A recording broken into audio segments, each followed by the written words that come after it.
Hello. So, Hello, Aditya. I can hear my voice, sir? Yeah, Yapa. I can. Yeah. Now everything is ready? Yes, sir. Yeah. Thank you. The So, students are joining now? yes, sir. Everyone has joined, sir. Okay. So shall we start? Yes, sir. So, good morning, one and all present here. With lots of love, lots of happiness, I would like to welcome you all for the webinar organized by the Department of History on the theme Major Trends in Indian Historiography. With all humanities and lots of respect, I would like to welcome resource person Dr. Sheikh Mastan sir, Professor, Bangalore University. He will be speaking on the speaking about Mughal historiography. We would also welcome another speaker with lots of love, lots of respect and humanity, Dr. Mv Usha Devi, ma'am. She will be speaking about trends in modern Indian historiography. I'm deemed it's a privilege to welcome our beloved principal, Dr. YC Kamala ma'am, to this webinar. And also I welcome my guide, my mentor and my inspiration, Dr. Bia Pranita ma'am, to this webinar. And also I welcome Vijay Lakshmi ma'am and Savita ma'am to this webinar. Thank you.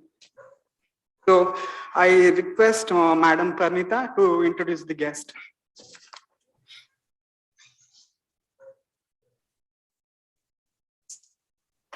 Good morning to one and all. Sir, Dr. Sheikh. Good morning, ma. Good morning. How are you? Sir, good morning. Paranita, yeah. You have been a great mentor in my life. No, your health is very important. Take care of your health. That is very important. Definitely, sir, definitely. Yes. Dear students and colleagues, I deem it a great privilege to be introducing our esteemed resource person, Dr. N. Sheikh Mastan. I take great pride in telling that he secured the first rank in Masters, which he completed from Bangalore University and became the recipient of the Central College Gold Medal in 1985. His field of specialization is ancient and medieval Indian society and culture.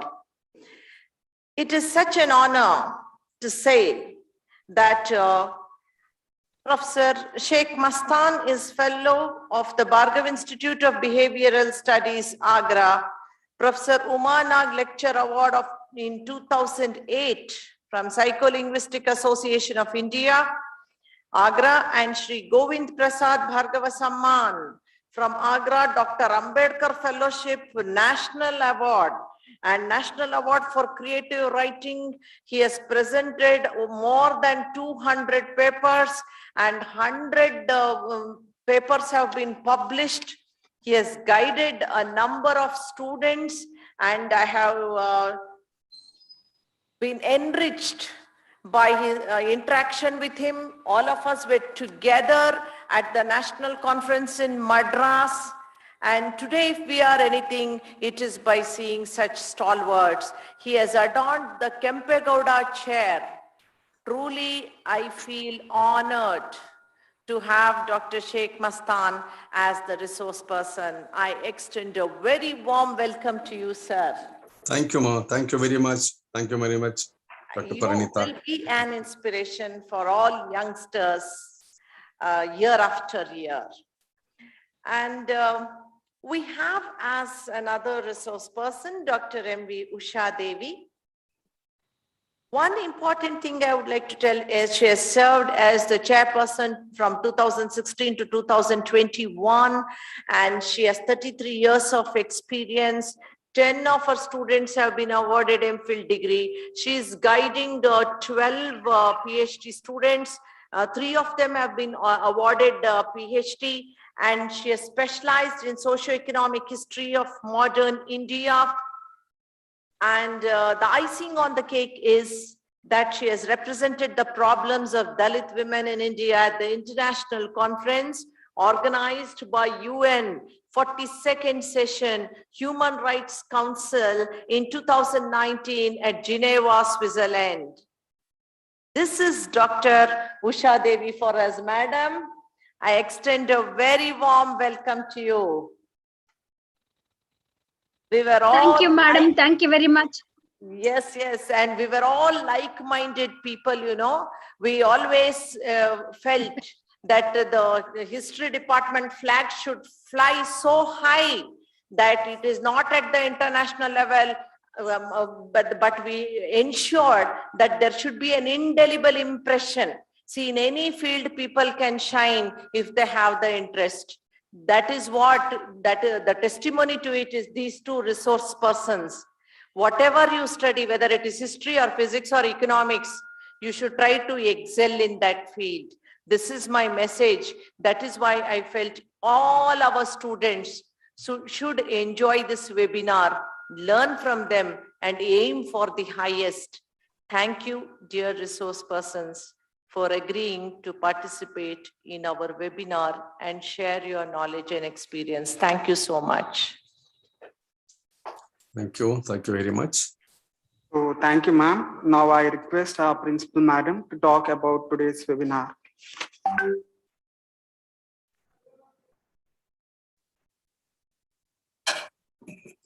ಎಲ್ರಿಗೂ ನಮಸ್ಕಾರ. ನಮ್ಮ ಕಾಲೇಜಿನಲ್ಲಿ ಈ ತಿಂಗಳು ವಿಶೇಷವಾಗಿ corona ನಂತರದ ದಿನಗಳಲ್ಲಿ college ಪ್ರಾರಂಭವಾದಾಗ ವಿದ್ಯಾರ್ಥಿಗಳಿಗೆ ಸಿಲೆಬಸ್ನ ಹೊರಭಾಗದಲ್ಲೂ ಒಂದಷ್ಟು ವಿಸ್ತೃತವಾದಂತಹ ಅನುಭವಗಳನ್ನ ವಿಚಾರಗಳನ್ನ ಕಟ್ಟಿಕೊಡ್ಬೇಕು ಅಂತ ಅನ್ನಿಸಿದಾಗ ಎಲ್ಲ ವಿಭಾಗದವರು ಸಹ ಒಂದೊಂದು ವೆಬಿನಾರ್ ಅನ್ನ ನಡೆಸುವುದು ಅಂತ ಅಂದ್ಕೊಂಡ್ವಿ. ಆ ಪ್ರಕಾರವಾಗಿ ಎಲ್ಲಾ ವಿಭಾಗದವರು ಕೂಡ ಅತ್ಯುತ್ತಮವಾದ ಸಂಪನ್ಮೂಲ ವ್ಯಕ್ತಿಗಳ ಮೂಲಕ ವೆಬಿನಾರ್ ಅನ್ನ ನಡೆಸಿ ನಮ್ಮ ವಿದ್ಯಾರ್ಥಿಗಳಿಗೆ ಒಂದು ಅನುಭವವನ್ನ ಕಟ್ಟಿಕೊಡ್ತಿದ್ದಾರೆ ವಿಚಾರದಲ್ಲಿ. ಸೊ ಈ ವೆಬಿನಾರು ಆಫ್ಲೈನ್ ಆನ್ಲೈನ್ ಬ್ಲೆಂಡೆಡ್ ಮೋಡ್. ನಮ್ಮಲ್ಲಿ BV ಜಗದೀಶ್ ಸೈನ್ಸ್ ಸೆಂಟರ್ನ ಆವರಣದಲ್ಲಿ ನಾವೆಲ್ಲರೂ ಇಲ್ಲಿ ಕುಳಿತಿದ್ದೀವಿ. ಆನ್ಲೈನ್ ಅಲ್ಲಿ ಕೂಡ 11 ಜನ ಪಾರ್ಟಿಸಿಪೇಟ್ ಮಾಡಿದ್ದಾರೆ. ಸೊ ಇಂಥ ಒಂದು ವೆಬಿನಾರ್ಗಳು ನಡೆದಾಗ ನಮ್ಮ ಕಾಲೇಜಿಗೆ ವಿಶೇಷವಾಗಿ ರಿಸೋರ್ಸ್ ಪರ್ಸನ್ ಆಗಿ ಶೇಖ್ ಮಸ್ತಾನ್ ಅವರು ಬಂದಿದ್ದಾರೆ. ಪರಿಣಿತ ಅವರಿಗೆ ಅತ್ಯಂತ ಪರಿಚಿತರಿರತಕ್ಕಂಥವ್ರು. ಆಮೇಲೆ ಡಾಕ್ಟರ್ ಉಷಾ ದೇವಿ ಅವರು ಕೂಡ ಬಂದಿದ್ದೀರಿ. ಸೊ ನೀವಿಬ್ರು ಕೂಡ 2 ವಿಷಯಗಳ ಮೇಲೆ, ಮೊಘಲ್ ಹಿಸ್ಟರಿಯೋಗ್ರಫಿ ಇನ್ ಮೆಡಿವಲ್ ಇಂಡಿಯನ್ ಹಿಸ್ಟರಿಯೋಗ್ರಫಿ, ಅದು ಶೇಖ್ ಮಸ್ತಾನ್ ಅವರು ಮಾತಾಡ್ತಿದ್ದೀರಿ. ಹಿಸ್ಟರಿಯೋಗ್ರಫಿ ಆಫ್ ಮಾಡರ್ನ್ ಇಂಡಿಯಾ ಬಗ್ಗೆ ಉಷಾ ದೇವಿ ಅವರು ಮಾತಾಡ್ತಿದ್ದೀರಿ. ಇದುವರೆಗೂ ಪರಿಣಿತಾ ಮೇಡಮ್ ಅವರು ನಿಮ್ಮಿಬ್ಬರ ವಿಸ್ತೃತವಾದಂತಹ ಪರಿಚಯವನ್ನ ಕೇಳಿದಾಗ ನಮ್ಮೆಲ್ರಿಗೂ ತುಂಬಾ ರೋಮಾಂಚನವಾಯ್ತು. ಅವ್ರು ಹೇಳ್ತಾ ಇದ್ರು, ನಾವೆಲ್ಲರೂ ಒಂದು ಗ್ರೂಪ್, ನಾವು ಎಷ್ಟು ಚೆನ್ನಾಗಿ ಮಾಡಿದೀವಿ ಅಂತ. ಪರಿಣಿತ ಅವ್ರು ಯಾವಾಗ್ಲೂ ಹೇಳ್ತಿರ್ತಾರೆ, ಅದು ಒಂದು ಸ್ಫೂರ್ತಿ ಆಗ್ಬೇಕು ಎಲ್ರಿಗೆ ಅನ್ನೋದು ಅವರ ಅಂತರಾಳದ ಒಂದು ಬಯಕೆ, ಆಯ್ತಾ. ಅದು ಇರೋದ್ರಿಂದನೇ ಅವ್ರು ಆತರ ಹೇಳ್ತಿರ್ತಾರೆ. ವಿದ್ಯಾರ್ಥಿಗಳಿಗೆ ಅದು ಒಂದು ತಲುಪಲಿ. ಸರ್ ಕೇಳಿಸ್ತಿದ್ಯಾ ಸರ್? ಕೇಳಿಸ್ತದೆ ಮೇಡಮ್, ಕೇಳಿಸ್ತಾ ಇದೆ, ಎಲ್ಲ ಕೇಳಿಸ್ತಾ ಇಲ್ಲಿ ಸ್ಕ್ರೀನ್ ಆಫ್ ಆಗಿತ್ತು, ಅದಕ್ಕೋಸ್ಕರ. ಇಲ್ಲ ಕೇಳಿಸ್ತಾ ಇದೆ. ಈ ಒಂದು ಉನ್ನತವಾದಂತಹ ಬಯಕೆಯೊಂದಿಗೆ ಅವರು ಹೇಳ್ತಿರ್ತಾರೆ. ಮತ್ತೆ ಕಾರ್ಯಕ್ರಮಗಳನ್ನು ಕೂಡ ಆಯೋಜಿಸುವಾಗ best of the best resource persons ನ ಅವರು ಹಿಡ್ಕೊಂಡು ಬಂದು ಮಾಡಿಸ್ತಾರೆ. ಸೊ ಇವತ್ತು ನಮ್ಮ major trends in Indian historiography ಈ ಒಂದು ವೆಬಿನಾರಿನ ಸ್ಥೂಲವಾದಂತಹ ಟೈಟಲ್ ಆಗಿರುತ್ತೆ. ಅದರೊಳಗಡೆ 2 ವಿಚಾರಗಳ ಬಗ್ಗೆ ತಾವು ಚರ್ಚಿಸ್ತಾ ಇದ್ರಿ, ಬಹಳ ಸಂತೋಷ. ಹಿಸ್ಟ್ರಿ ಅಂತ ಅಂದಾಗ ಹಿಂದಿನ ಕಾಲದಲ್ಲಿ ಏನಿತ್ತು ಅಂತಂದ್ರೆ, ಹಿಸ್ಟ್ರಿನ ಅನ್ನುವ ಒಂದು ಏನೋ ನಂಬಿಕೆ ಅಥವಾ ಭಾವನೆ ಜನಮಾನಸದಲ್ಲಿ ಇತ್ತು. ಆದ್ರೆ ಹಿಸ್ಟ್ರಿ ಅತ್ಯಂತ ಸುಂದರವಾದಂತಹ subject. Wonder that was India, ಅದು ನಾವೆಲ್ಲ ಓದ್ಕೊಂಡ್ ಬಂದಿರ್ತಕ್ಕಂಥದ್ದು. ಭಾಷ್ಯಂದಿರ್ಬಹುದು, ಸ್ವತಂತ್ರ ಚಳವಳಿಗೆ ಬಂದ್ರೆ ಬಿಪಿನ್ ಚಂದ್ರ ಅವರ ಪುಸ್ತಕಗಳಿರ್ಬಹುದು, ಅದು ಏನ್ಷಿಯಂಟ್ ಇರ್ಬೋದು, ಮಾಡರ್ನ್ ಇರ್ಬೋದು. ಆ ಒಂದು ಪೀರಿಯಡ್ ಅನ್ನ ಓದ್ತಾ ಇದ್ರೆ ರೋಮಾಂಚನ ಆಗ್ತಾ ಹೋಗುತ್ತೆ. ನೋಡ್ತಾ ಇದ್ದಾಗ ಹಿಸ್ಟ್ರಿಯನ್ನ ಓದ್ತಾ ಮಾನವ ಜನಾಂಗದ ಇತಿಹಾಸ, ಕ್ರೌರ್ಯಗಳು, ಒಳ್ಳೆಯತನಗಳು ಎಲ್ಲವೂ ಕೂಡ ಅನಾವರಣಗೊಳ್ತಾ ಹೋಗುತ್ತೆ. ಈಗಿನ ಪ್ರಸ್ತುತ ಸನ್ನಿವೇಶಕ್ಕೆ ನಾವು ಹಿಸ್ಟ್ರಿಯನ್ನ ಅಂದ್ರೆ ಇತಿಹಾಸವನ್ನ ಹಿಂತಿರುಗಿ ನೋಡಿದಾಗ ಮಾನವನ ಮೂಲಭೂತ ಗುಣಗಳು ಹಾಗೆಯೇ ಉಳ್ಕೊಂಡಿದ್ದಾವೆ. ಅದು ಪ್ರಕಟವಾಗುವ ಬಗೆಗಳು ಬದಲಾಗ್ತಾ ಇದೆ. ವಸಾಹತುಶಾಹಿಯ ರೀತಿ ನೀತಿಗಳು ಬದಲಾಗ್ತಾ ಇದೆ. ಒಂದು ಭೌತಿಕವಾಗಿ ವಸಾಹತುಶಾಹಿಗಳು ಇಲ್ಲಿ ಬಂದು ಆಳ್ತಾ ಇದ್ರು. ಇವತ್ತು ಭೌತಿಕವಾಗಿ ಯಾವುದೇ ದೇಶ ಇನ್ನೊಂದು ದೇಶಕ್ಕೆ ಹೋಗಿ ಆಳುವ ಅಗತ್ಯ ಇಲ್ಲ. ಕ್ಲಿಕ್ ಆಫ್ ಎ ಬಟನ್ ನಲ್ಲಿ ಇಡೀ ದೇಶದ ಒಂದು ಕಂಟ್ರೋಲ್ ಅನ್ನ ತಗೊಳ್ಳುವಂತಹ ಪರಿಸ್ಥಿತಿಯಲ್ಲಿ ಇವತ್ತು ತಂತ್ರಜ್ಞಾನ ಬೆಳ್ಕೊಂಡಿದೆ. ಅದು ಒಳಗೊಳಗೆ ಆಗ್ತಾ ಕೂಡ ಇದೆ. ಸೊ ಹೀಗೆ ಹಿಸ್ಟ್ರಿ ಅನ್ನೋದು ಯಾವುದೇ ಸಬ್ಜೆಕ್ಟ್ ಲಿಂಕ್ ಮಾಡಿದ್ರು ಕೂಡ ಹಿಸ್ಟ್ರಿ ಇವತ್ತು ಬಹಳ, ಹಿಸ್ಟ್ರಿ ಆಫ್ ಲಾ ಇರ್ಬೋದು, ಹಿಸ್ಟ್ರಿ ಆಫ್ ಸೈನ್ಸ್ ಇರ್ಬೋದು, ಹಿಸ್ಟ್ರಿ ಆಫ್ ಫಿಸಿಕ್ಸ್ ಇರ್ಬೋದು, ಇಂಟರ್ ಡಿಸಿಪ್ಲಿನರಿ ಪ್ಲಾಟ್ಫಾರ್ಮ್ಗೆ ಹೋದಾಗ ಯಾವುದೇ ಒಂದು ವಿಚಾರವನ್ನ ಹಿಸ್ಟಾರಿಕ್ ಆಗಿ ನೋಡುವುದು ತಪ್ಪು. ಅದನ್ನ ಹಿಸ್ಟ್ರಿಯ ಹಿನ್ನೆಲೆಯಲ್ಲೇ ನೋಡ್ತಾ ಹೋಗ್ಬೇಕು. ನಮ್ಮ ಫಿಸಿಕ್ಸ್ ಅಲ್ಲೂ ಕೂಡ ಇನ್ವರ್ಡ್ ಬೌಂಡ್ ಅಂತಕ್ಕಂತ ಒಂದು ಪುಸ್ತಕ ಬಂದಿದೆ. ಐನ್ಸ್ಟೀನ್ ಅವರ biography shuttle is the lord ಅಂತ ಅಬ್ರಹಂ ಪಯಾಸ್ ಅವ್ರದ್ದು. ನೀಲ್ ಬೋರ್ ಟೈಮ್ಸ್ ಅನ್ನೋ ಪುಸ್ತಕ ಬಂದಿದೆ. ಇದ್ರೆಲ್ಲದ್ರಲ್ಲೂ ಕೂಡ ಇತಿಹಾಸ ಎಷ್ಟು ಚೆನ್ನಾಗಿ ಹೆಣ್ಕೊಂಡಿದೆ ಅಂತಂದ್ರೆ, ನನಗೆ ಆ ಪುಸ್ತಕಗಳನ್ನ ಓದಿದಾಗ ಯಾತಕ್ಕೆ ಹಿಸ್ಟಾರಿಕಲ್ ಬ್ಯಾಕ್ ಗ್ರೌಂಡ್ ಅಲ್ಲಿ ಯಾವುದೇ ಒಂದು ಸನ್ನಿವೇಶವನ್ನ ನೋಡ್ಬೇಕು ಅನ್ನೋದು ಸ್ಪಷ್ಟವಾಗುತ್ತೆ. ಸೊ ಈ ಒಂದು ಹಿನ್ನೆಲೆಯಲ್ಲಿ ನೋಡಿದಾಗ ಇತಿಹಾಸ ಎನ್ನುವುದು ಹಿಂದಿನ ಕಾಲದಂತೆ ಒಂದು ಸಾಮಾನ್ಯವಾದ ವಿಷಯ ಅಲ್ಲ. ಅದು ನಮ್ಮ ಒಳಗೆಯೇ ಇರತಕ್ಕಂತ ಒಂದು ವಿಷಯ. ಅದಕ್ಕೆ ಪ್ರೊಫೆಷನಲ್ ಔಟ್ಲುಕ್ ಕೊಟ್ಟು ನೋಡಿದಾಗ ಜಗತ್ತಿನ ಮತ್ತೆ ದೇಶದ ಮತ್ತೆ ಪ್ರಸ್ತುತ ಪರಿಸ್ಥಿತಿಗಳನ್ನ ನಾವು ತಾಳೆ ಹಾಕುವ ಮೂಲಕ ನಮ್ಮ ಜೀವನವನ್ನ ಉನ್ನತಿಗೇರಿಸ್ಕೊಳ್ಳೋದಕ್ಕೆ ಸಹಾಯ ಮಾಡ್ತಕ್ಕಂಥ ವಿಚಾರ. ಸೊ ಈ ಒಂದು ಹಿನ್ನೆಲೆಯಲ್ಲಿ ತಾವು ಈ 2 ವಿಚಾರಗಳ ಮೇಲೆ ಇವತ್ತು ನಮ್ಗೆ ಉಪನ್ಯಾಸ ಕೊಡೋದಕ್ಕೆ ಬಂದಿರತಕ್ಕಂಥದ್ದು ತುಂಬಾ ಸಂತೋಷದ ವಿಚಾರ. ನಮ್ಮ ಸಂಸ್ಥೆಯ ಆವರಣದೊಳಗೆ ಬಹುದೊಡ್ಡ ಸ್ಕ್ರೀನ್ ನಲ್ಲಿ ನಿಮ್ಮನ್ನ ನಾವು ನೋಡ್ತಾ ಇದ್ದೀವಿ. ನಿಮ್ಮನ್ನ ಇಲ್ಲಿಗೆ ಮತ್ತೊಮ್ಮೆ ಹೃತ್ಪೂರ್ವಕವಾಗಿ ಕಾಲೇಜಿನ ಪರವಾಗಿ ಹಾಗೂ ಇಲ್ಲಿ ನೆರೆದಿರ್ತಕ್ಕಂಥ ಎಲ್ಲರ ಪರವಾಗಿ ಹೃತ್ಪೂರ್ವಕವಾಗಿ ನಾನು ಸ್ವಾಗತವನ್ನ ಕೋರ್ತಾ ಇದ್ದೀನಿ. Thank you madam, thank you. ಈ ಕಾರ್ಯಕ್ರಮವನ್ನು ಆಯೋಜಿಸಿದ ಪರಿಣಿತಾ ಮೇಡಮ್, ಆದಿತ್ಯ ಮೇಡಮ್ ಅವರಿಗೆ ಅಭಿನಂದನೆಗಳು. IQAC ಕೋಆರ್ಡಿನೇಟರ್ ಆದಂತ ವಿಜಯಲಕ್ಷ್ಮಿ ಮತ್ತೆ ನಮ್ಮ ಡೆಪ್ಯೂಟಿ ಕಂಟ್ರೋಲರ್ ಆಫ್ ಎಕ್ಸಾಮಿನೇಷನ್ ಆದಂತ ಸವಿತಾ ಅವರಿದ್ದಾರೆ. ಅಧ್ಯಾಪಕ ವರ್ಗ ಮತ್ತೆ ವಿದ್ಯಾರ್ಥಿಗಳಿದ್ದಾರೆ. ಎಲ್ಲರಿಗೂ ಸಹ ಸ್ವಾಗತ ಮತ್ತೆ ಅಭಿನಂದನೆಗಳನ್ನ ಕೋರಿ ನನ್ನ 2 ಮಾತುಗಳನ್ನ ಮುಗಿಸ್ತಾ ಇದ್ದೀನಿ. ನಮಸ್ಕಾರ. Okay. So thank you, ma'am, for your valuable talk. So I now request Dr. Sheikh Mastan sir to deliver his speech on the topic Mughal historiography. Thank you. A very wonderful good morning to everybody. I don't know, I have to speak only in English or in Kannada also, or bilingual. Anyway, bilingual. ಹೌದಾ? Okay, no problem. Anyway, ಎಲ್ಲರಿಗೂ ಶುಭೋದಯಗಳು. It's a very heartening to see our friend and also a great scholar, Parinita herself. And it is very important to know that I was in fact moved by the fact that she is resigning from the post of a teacher, and she is taking some rest because of health reason. That is a different issue. I am very, very thankful to her. She has given a wonderful introduction of me and my rather what's called studies and all these things. I also extend my warmful what's called thanks to Madam Kamala Madam, the principal of the National College. I extend my rather what's called thanks to all the administrative as well as the concerned people who are associated with this webinar. And Aditya also, because he phoned me 3-4 times and then he gave me the slot that what I have to do and all these things. Well, thanking all the participants, I would like to rather what's called say one thing. Rather, you know that the founder of national colleges, that is H. Narasimhaya, I have got one of my students to do PhD on H. Narasimhaya also. One of the students has got a PhD on H. Narasimhaya by name Feroz. He has done his PhD also on H. Narasimhaya. It's a wonderful thing to remember, to speak about what is called him is a different thing. But however, I would like to what is called mention that we have got a work done on him also. That is what's called history writing on a personality like H. Narasimhaya. Anyway, coming back to the concept of writing that we are going to speak about, and that is what is called historical writings. Now, generally speaking, what happens is that we say that when we speak of the father of history, we say that Herodotus was the father of history. But to be true, to be what's called factual, you cannot have a father to any subject for that matter, particularly like what's called history. At most, you can have what's called a father to what's called historical writing. Human history started from very, very, very long back. Very ancient period, we come across that with the evolution of human being, there was a development of history. But historical writings were started only from a particular period of time or a phase of time. And so we come across what is considered to be the process of writing is one of the most important stages in the analysis and part of writing of history. And that is why we call this historiography. Historiography means the history of historical writings. The beginning of historical writings is a very important process because we have two parts of history. One is history as it has happened.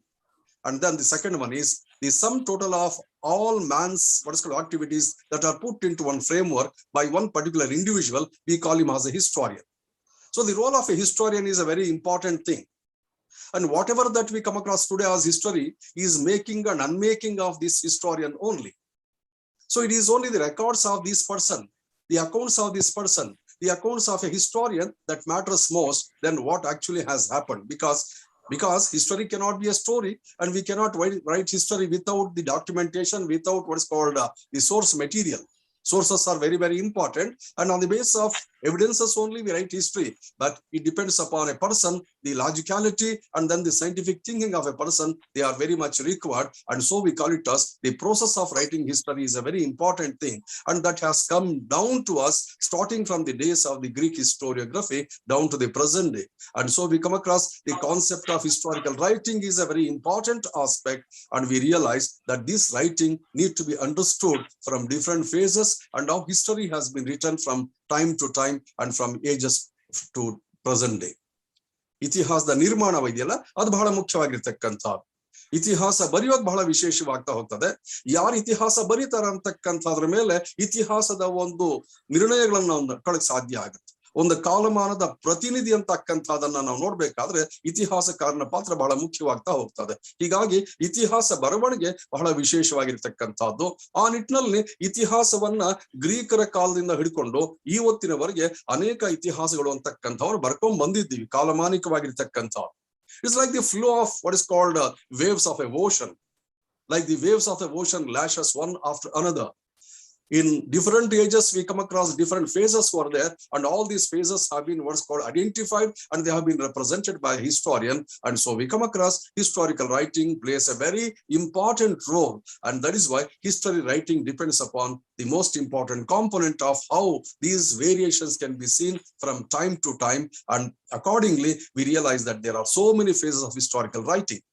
Coming to the concept or the choice of the subject of today's webinar, trends, modern trends of historical writing is a wonderful thing, because today we are shifting ourselves from the age-old concept and the custom of writing about the rulers, the kings, the ages, what's called the generals, and then so many other people relating to only personality histories.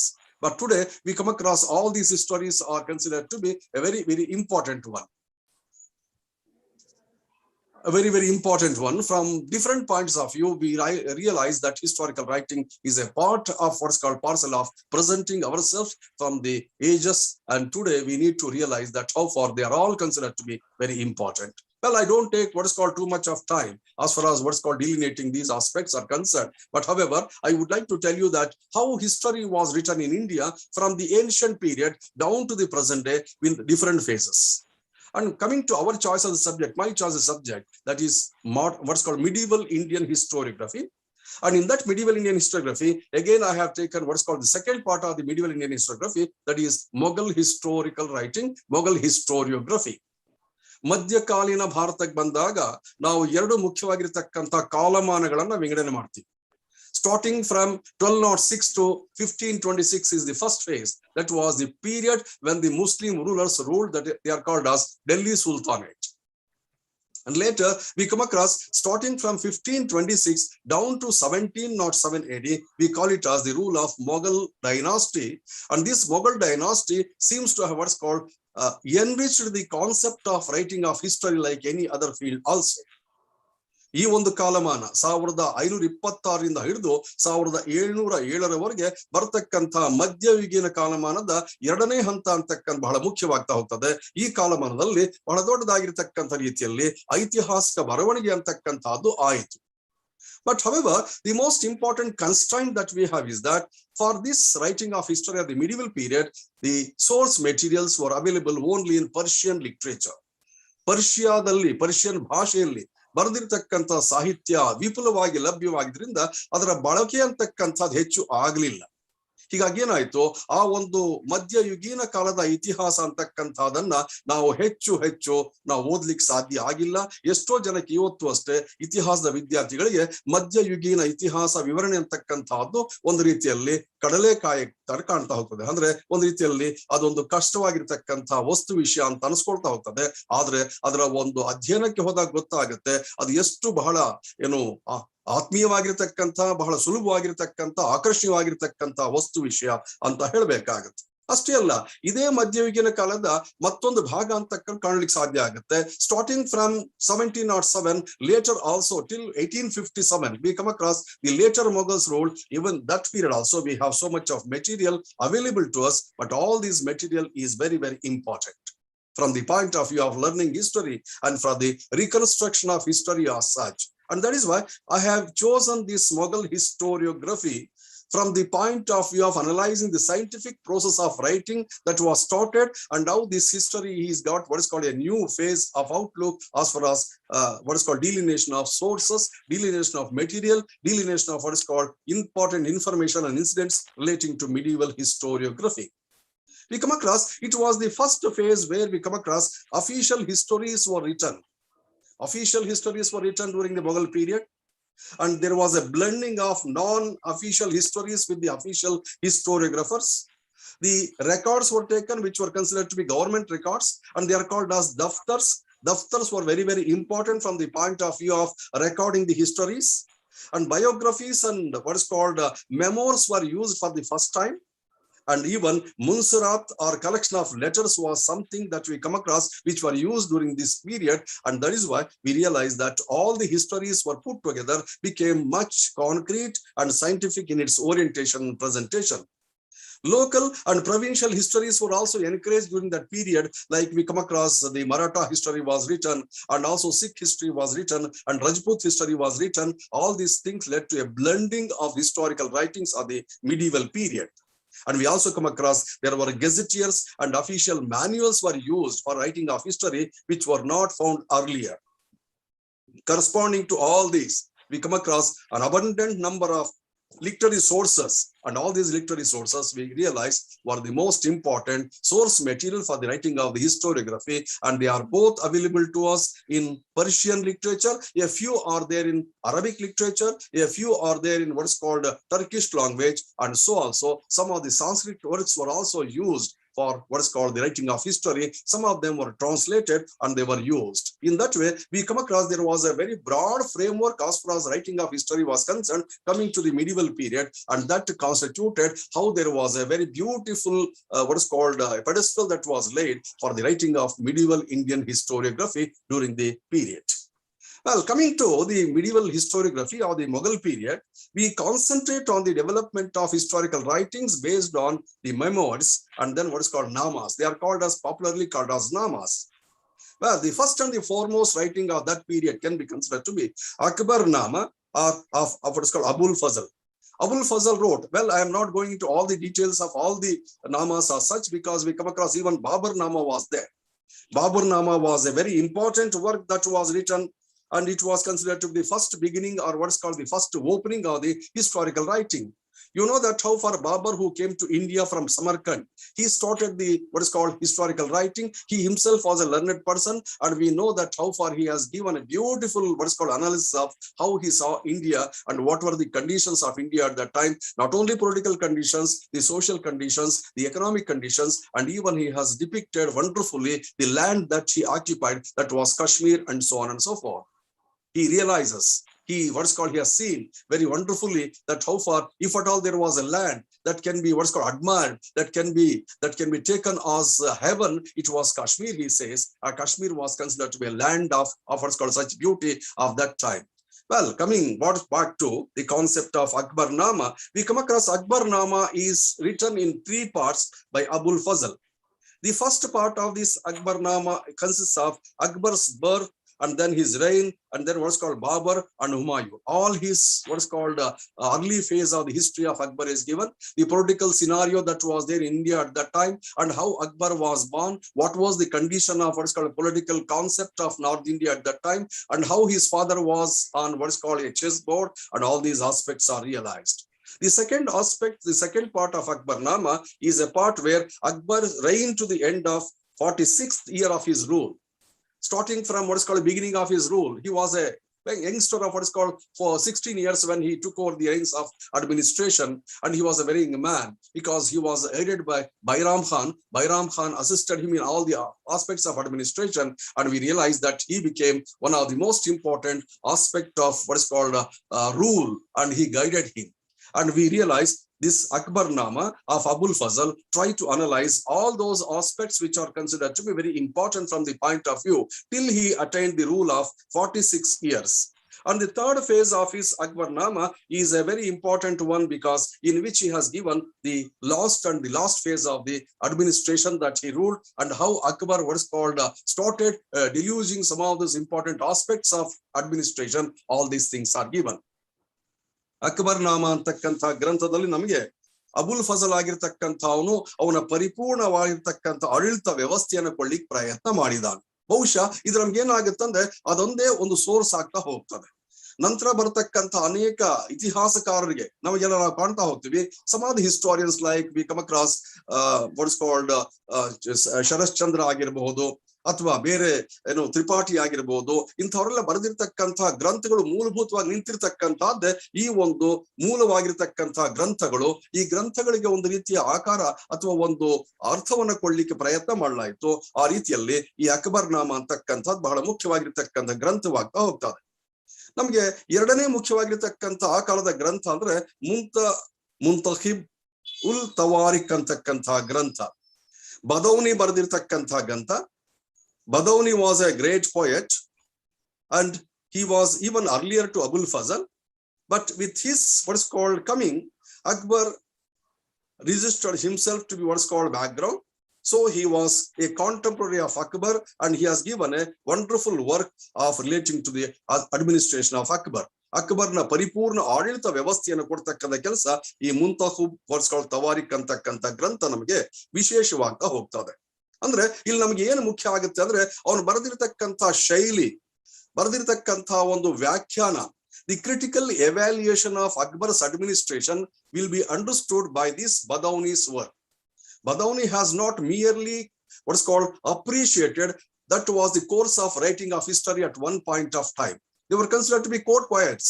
Court writers used to always applaud the ruler, whether they were eligible or not, whether they were what is called real rulers or not. But however, we come across Badauni has given a critical evaluation of history of Akbar, and that is how we come across his course over Abul Fazal. Abul Fazal ಗಿಂತ ಇವನು ಒಂದು ಹೆಜ್ಜೆ ಮುಂದೆ ಇರ್ತಾನೆ. ಯಾಕಂದ್ರೆ ಅಬುಲ್ ಫಜಲ್ ಆಗಿರ್ತಕ್ಕಂಥ ಅವನು ಹೆಚ್ಚು ಕಡಿಮೆ ಒಂದು ರೀತಿಯಲ್ಲಿ ಅಕ್ಬರ್ನನ್ನ ಕೇವಲ ಅವನನ್ನ ಹೊಗಳ್ತಕ್ಕಂಥವನೇ ಆಗ್ತಾ ಹೋಗ್ತಾನೆ. ಆದ್ರೆ ಬದೌನಿ ಆಗಿರ್ತಕ್ಕಂಥವ್ನು ಆಗ್ ಮಾಡೋದಿಲ್ಲ. ಬದೌನಿ ಆಗಿರ್ತಕ್ಕಂಥವ್ನು ಅಕ್ಬರ್ನ ಇತಿಹಾಸವನ್ನ, ಅವನ ಕಾಲಮಾನವನ್ನ, ಅವನ ಬೇರೆ ಬೇರೆ ಆಡಳಿತ ವ್ಯವಸ್ಥೆಗಳು ಅಂತಕ್ಕಂಥದನ್ನ ವಿಮರ್ಶೆ ಮಾಡ್ಲಿಕ್ಕೆ ಪ್ರಯತ್ನ ಮಾಡಿರ್ತಕ್ಕಂಥದ್ದು ನಮಗೆ ಆ ಕಾಲದ ಇತಿಹಾಸಕಾರಗಿರ್ತಕ್ಕಂಥ ಒಂದು ಧೈರ್ಯವನ್ನ ಹೇಳ್ತಾ ಹೋಗ್ತದೆ. How historians what is called competed with the terms and conditions that were available and what is called expected of them. A historian was not supposed to accept everything that comes on its way, but on the other hand, critical evaluation is very important, and Badauni has done that. So similarly, we come across Tabaqat-i-Akbari was a work that was written by a person by name Nizamuddin. Nizamuddin was a great writer, and in fact he was a general of the army. And we come across that this man not only was a general but a writer, and this Nizamuddin has given a wonderful account of Akbar till the year 30th of his rule, that is Regnalaya.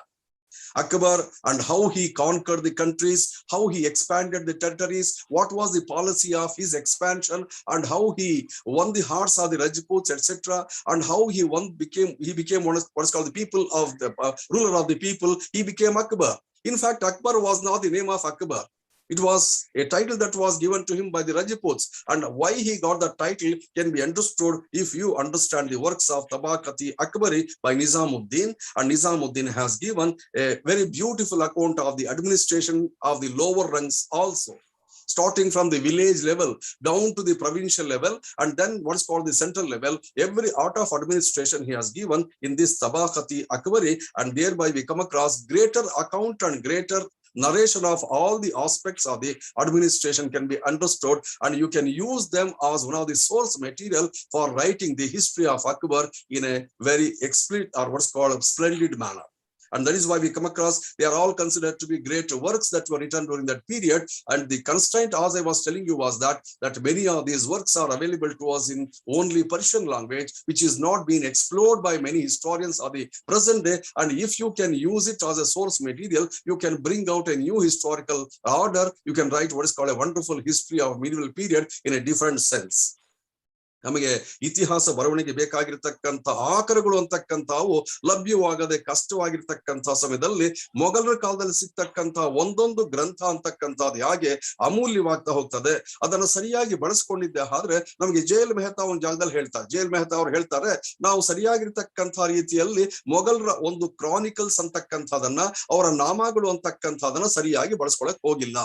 ಬಳಸ್ಕೊಂಡಿದ್ದೆ ಆದ್ರೆ ನಮಗೆ ಮೊಘಲರ ಇತಿಹಾಸ, ನಮ್ಗೆ ಗೊತ್ತಿರತಕ್ಕಂಥ ಇತಿಹಾಸ ಏನಿದೆ ಅದಕ್ಕಿಂತ ವಿರುದ್ಧವಾಗಿರ್ತಕ್ಕಂಥ, ಬಹುಶಃ ಅದಕ್ಕಿಂತ rich ಆಗಿರ್ತಕ್ಕಂಥ ಇತಿಹಾಸವನ್ನು ಕಾಣ್ಲಿಕ್ಕೆ ಸಾಧ್ಯ ಆಗುತ್ತೆ ಅಂತಕ್ಕಂಥ ಮಾತನ್ನ ಜೈಲ್ ಮೆಹ್ತಾ ಅವರು ಹೇಳ್ತಾರೆ. ಅಂದ್ರೆ ನಮ್ಗೆ ಗೊತ್ತಾಗುತ್ತೆ ಅದು ಯಾವುದೇ ಗ್ರಂಥ ಆಗಿರಬಹುದು, ಆ ಗ್ರಂಥಗಳು ಅಂತಕ್ಕಂಥದ್ದು ಅದೇ ಕಾಲಮಾನದ ಒಂದು ಪ್ರಾತಿನಿಧ್ಯವನ್ನು ಅಷ್ಟೇ ಮಾಡೋದಿಲ್ಲ, ಅದು ಪ್ರತಿಬಿಂಬ ಕೂಡ ಆಗ್ತಾ ಹೋಗ್ತವೆ. ತಮ್ಮ ಸ್ವಂತ ಕಾಲದಲ್ಲಿರ್ತಕ್ಕಂಥ ಸಮಾಜ, ಆರ್ಥಿಕ ವ್ಯವಸ್ಥೆ, ರಾಜಕೀಯ ನಿಲುವುಗಳು ಅಂತಕ್ಕಂಥದ್ದು, ಆಡಳಿತ ವ್ಯವಸ್ಥೆ ಆಗಿರ್ಬೋದು, ಯುದ್ಧ ನೀತಿ ಆಗಿರ್ಬೋದು, ಸೈನ್ಯ ಅಂತಕ್ಕಂಥದ್ದು, ಟ್ಯಾಕ್ಸೇಷನ್ ಅಂತಕ್ಕಂಥದ್ದು ಎಲ್ಲವನ್ನ ಕೂಡ ಅವು ವಿವರಣೆ ಮಾಡ್ಲಿಕ್ಕೆ ಪ್ರಯತ್ನ ಮಾಡ್ತಾ ಹೋಗ್ತವೆ. ಹೀಗಾಗಿ ಈ ಗ್ರಂಥಗಳು ಅಂತಕ್ಕಂಥದ್ದು ನಮಗೆ ಒಂದು ಬಹಳ ಮುಖ್ಯವಾಗಿರ್ತಕ್ಕಂಥ ಒಂದು ಸಾಹಿತ್ಯಿಕ ಆಕರಗಳಾಗಿ ಕಾಣ್ತಾ ಹೋಗ್ತವೆ.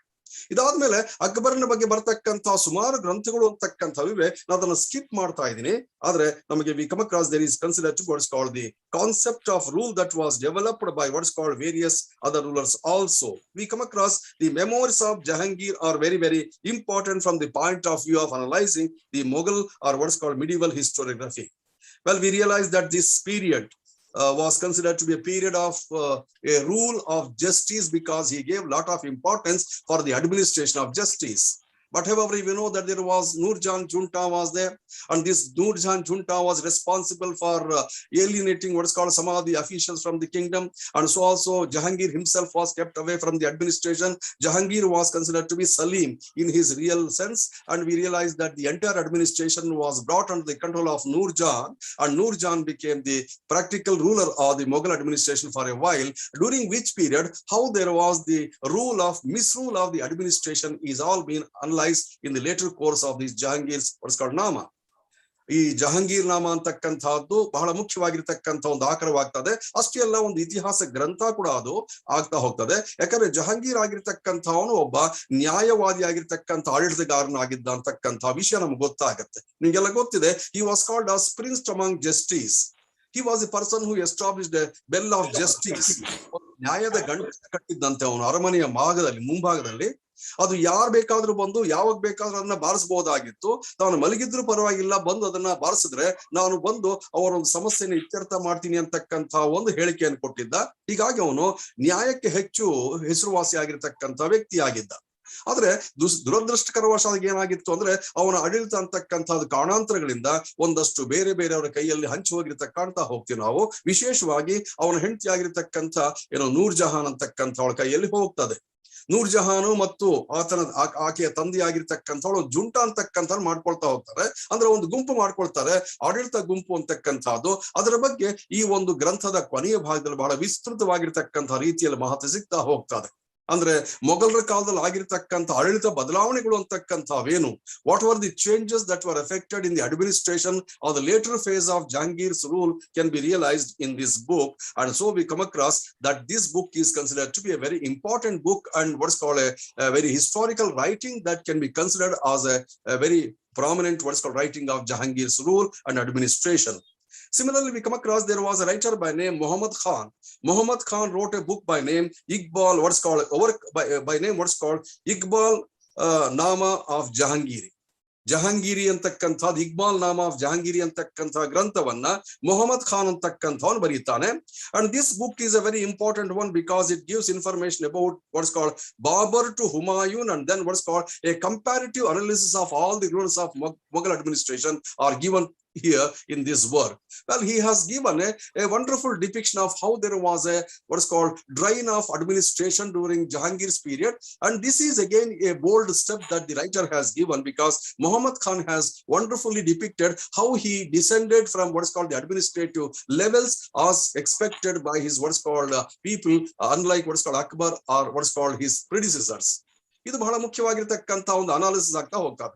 ಇತಿಹಾಸ ಬರಿಬೇಕಾದ್ರೆ ಅವನ ಶೈಲಿ ಅಷ್ಟೇ ಅಲ್ಲ, ಅವನ್ ಮಾಡ್ಬೇಕಾಗಿರ್ತಕ್ಕಂಥ ಒಂದು ಜವಾಬ್ದಾರಿಯನ್ನ ಇಲ್ಲಿ ಹೇಳ್ತಕ್ಕಂಥ ಪ್ರಯತ್ನ ಮಾಡ್ತಾ ಹೋಗ್ತದೆ. ಹೀಗಾಗಿ ಈ ಮೊಹಮ್ಮದ್ ಖಾನ್ ಬರೆದಿರ್ತಕ್ಕಂಥ ಒಂದು ಇಕ್ಬಾಲ್ ನಾಮ ಈ ಜಹಾಂಗೀರಿ ಅಂತಕ್ಕಂಥ ಗ್ರಂಥ ನಮಗೆ ಇನ್ನೊಂದು ಹೊಸ ದೃಷ್ಟಿಕೋನದಲ್ಲಿ ಇತಿಹಾಸವನ್ನು ಕೊಡ್ತಕ್ಕಂಥ ಕೆಲಸವನ್ನು ಮಾಡ್ಕೊಂಡು ಹೋಗಿದೆ ಅಂತ ಹೇಳ್ಬೇಕಾಗತ್ತೆ. ಹಾಗೇನೆ we come across Nasiri Jahangiri was another book that was written. Nasiri Jahangiri was written by a person by name Khwaja Ghairat Khan. Khwaja Ghairat Khan was another writer of that period. At the what is called instance of the Emperor Shah Jahan, it was written. In fact, it was written during the days of Shah Jahan, but on the instance of him, his father's history was written. He wanted to remember back all those things which were relieved, which were considered to be very important from the point of view of administrative development.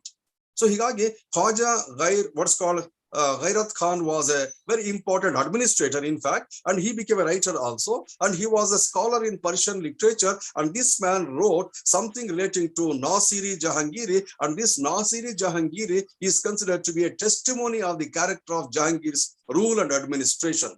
And he has spoken very important aspects relating to the Mughal and then the Rajput relations here.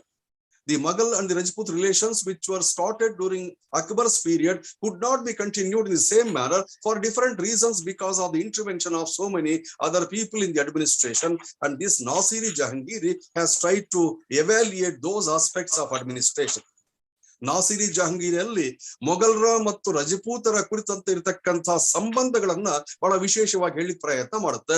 ಇದು ಒಂದು ಮುಖ್ಯವಾಗಿರ್ತಕ್ಕಂಥ ಗ್ರಂಥ. ಯಾಕಂದ್ರೆ ಈ ಸಂಬಂಧಗಳಿಗೆ ಬಂದಾಗ ಯಾವ ರೀತಿಯಲ್ಲಿ ಆಡಳಿತದಲ್ಲಿ ಬರತಕ್ಕಂಥ ವ್ಯತ್ಯಯಗಳು ಅಂತಕ್ಕಂಥದ್ದು ಆಡಳಿತಾತ್ಮಕವಾಗಿರ್ತಕ್ಕಂಥ ಕೆಲವು ನೀತಿಗಳನ್ನ ಬದಲಾವಣೆ ಮಾಡುತ್ತೆ ಅನ್ನೋದನ್ನ ಹೇಳಿ ಪ್ರಯತ್ನ ಮಾಡ್ತಾ ಹೋಗ್ತಾನೆ. ಇದನ್ನ ಶಹಜಹಾನ್ ಆಗಿರ್ತಕ್ಕಂಥವನೇ ಬರೆಸಿದ್ದು ಅಂತಕ್ಕಂಥ ಮಾತನ್ನ ಹೇಳ್ತಾರೆ. ಶಹಜಹಾನ್ ಆಗಿರ್ತಕ್ಕಂಥವನು ತನ್ನ ತಂದೆಯ ಕೆಲವು ವಿಷಯಗಳನ್ನ ವಿವರಣೆ ಮಾಡ್ತಕ್ಕಂಥ ಪ್ರಯತ್ನವನ್ನು ಮಾಡ್ಲಿಕ್ಕೆ ಹೋದಾಗ ಇದನ್ನ ಬರೆಸದ ಅಂತಕ್ಕಂಥ ಮಾತನ್ನು ಹೇಳ್ತೀವಿ. ಇದು ಬಹಳ ಮುಖ್ಯವಾಗಿರ್ತಕ್ಕಂಥ ಒಂದು ಐತಿಹಾಸಿಕ ಗ್ರಂಥವಾಗುತ್ತಾ ಹೋಗ್ತದೆ. And that is why we come across this work is valued at A greater height and greater level as far as the depiction of the Jahangir's history is concerned. Similarly, we come across there was a work by name Padshah Nama of Abdul Hamid. Padshah Nama of Abdul Hamid was another wonderful work that was written, and what's called it was a voluminous work during what's called Shah Jahan's period. But this gives accounts of Shah Jahan and also what's called Abul Fazl, and there is a comparison of that. Abul Fazal ನ work ಅನ್ನ ಕುರಿತಂತೆ ಈ ಪಾದ್ಶಾ ನಾಮ ಅಂತಕ್ಕಂಥದ್ದು ಅಬ್ದುಲ್ ಹಮೀದ್ ಆಗಿರ್ತಕ್ಕಂಥ ಅವ್ನು ಕೊಡ್ತಕ್ಕಂಥ ಒಂದು ತೌಲನಿಕ ಅಧ್ಯಯನ ಅಂತ ಹೇಳ್ಬೇಕಾಗುತ್ತೆ. It is a book relating to Shahjahan himself, but Shahjahan how he was considered to be a popular ruler, a person who was liked by all the people for his approaches towards the administration, also towards what's called people's what's called attitude etcetera. ಜನಗಳ ಬಗ್ಗೆ ಇವನಿಗಿರ್ತಕ್ಕಂಥ ಧೋರಣೆ ಏನಾಗಿತ್ತು. And we come across some references are given here relating to Taj Mahal also, and also Mumtaz Mahal and so on and so forth. How he was so much what's called how much he was what's called he was attached to his wife, and all these accounts are given to us. ಸಾಮಾಜಿಕ ಇತಿಹಾಸ ಕೊಳ್ಳಿಕ್ ಹೋದಾಗ ಬರ್ತಕ್ಕಂಥ ಕೆಲವು ಏನು ತನ್ನ ವೈಯಕ್ತಿಕವಾಗಿರ್ತಕ್ಕಂಥ ಐತಿಹಾಸಿಕ ನಿರೂಪಣೆಗಳು ಅಂತಕ್ಕಂಥವನ್ನು ಕೂಡ ಇಲ್ಲಿ ಕಾಣ್ಲಿಕ್ಕೆ ಸಾಧ್ಯ ಆಗ್ತಾ ಹೋಗ್ತದೆ. ಅಂತ ವಿವರಣೆಗಳು ಅಂತಕ್ಕಂಥದನ್ನ ಇಲ್ಲಿ ನಾವು ಕಾಣ್ಲಿಕ್ಕೆ ಹೋಗ್ತೀವಿ. ಬಹುಶಃ Shahjahan Nama by Mohammed Sadiq or Siddiq was a very important work because it is considered to be the official version of Shah Jahan, what is called history. Shah Jahan ಆಗಿರ್ತಕ್ಕಂಥವನ ಇತಿಹಾಸವನ್ನ ಕುರಿತಂತೆ ಕೊಡ್ತಕ್ಕಂಥ ಗ್ರಂಥ ಇದು ವಿಶೇಷವಾಗ್ತಾ ಹೋಗ್ತದೆ. Shah Jahan ನಾಮ ಅಂತಕ್ಕಂಥದ್ದು ಈ ಸಿದ್ದಿಕಿ ಅಂತಕ್ಕಂಥ ಬರಹಗಾರ ಕೊಡ್ತಾ ಹೋಗ್ತಾನೆ. The very thing that many writers have evolved during that period, not only in phases of writing history, but also giving the accounts of that entire age itself is a very important one, because we do not come across even a single vacuum as far as the phases of Mughal history are concerned. Generally speaking, what happens is the difference between the ancient historiography and medieval historiography is that for the writing and filling of ancient historiography, you come across big vacuums are there. There are so many phases where you do not come across source material and there is unconnectivity as far as narration of historical order is concerned. But that is not the problem. That is not the case with regard to medieval historiography. When we come to medieval historiography, there is a lot of connectivity is there, and there is every what's called aspect is being given in a greater detail. And so writing the medieval historiography is a what's called easier aspect compared to ancient historiography. But however, because of the problem of language, we have not given so much of importance to that. So however, we realized a lot of literature was written during Aurangzeb's period. Aurangzeb was considered to be a prolific writer himself. Not only himself was a writer, but during his period, many historians have emerged, and not only they wrote in Persian literature, even in Sanskrit also we come across many writings were written, and Hindi also probably was used for the first time. We come across that Hindi writings were also seen. Aurangzeb himself was a writer, and we come across there was a lot of literature that was written during his period. The chronicles were updated during his period. Chronicles of writing history was given a new concept of orientation during his period. And the first and the foremost work that was written during his period was considered to be Alamgir Nama of Muhammad Khazim. Muhammad Khazim wrote a very wonderful book by name what's called Alamgir Nama, and this Alamgir Nama is a book which speaks about what is called the possibility of his succession and how there was a succession problem and what led to the quarrels between the siblings, etc. are analyzed, and the 11 years history of Aurangzeb in the beginning is all what's called narrated here. ಔರಂಗಜೇಬನಾಗಿರ್ತಕ್ಕಂಥವನು Alamgir ನಾಮ ಅಂತಕ್ಕಂಥ ಅಲಂಗೀರ್ ಅಂತಕ್ಕಂಥದ್ದು ಔರಂಗಜೇಬನ ನಿಜವಾಗಿರ್ತಕ್ಕಂಥ ಹೆಸರು. ಹೀಗಾಗ್ಬಿಟ್ಟು ಔರಂಗಜೇಬ್ ಅಂತಕ್ಕಂಥದ್ದು ಅವನ title ಆಗಿತ್ತು in consonance with the titles that were borne by the Hindu rulers in the ancient period. The Mughal rulers in tune with the adaptation of Indian land and administration, they also started having such names, and that is why we come across Alamgir was the real name of Aurangzeb. And this Alamgir Nama by Muhammad Khazim was a work that tries to analyze what led to the feuds or what is called the strifes that were there between the siblings of the Mughal family, are very what's called officially given here.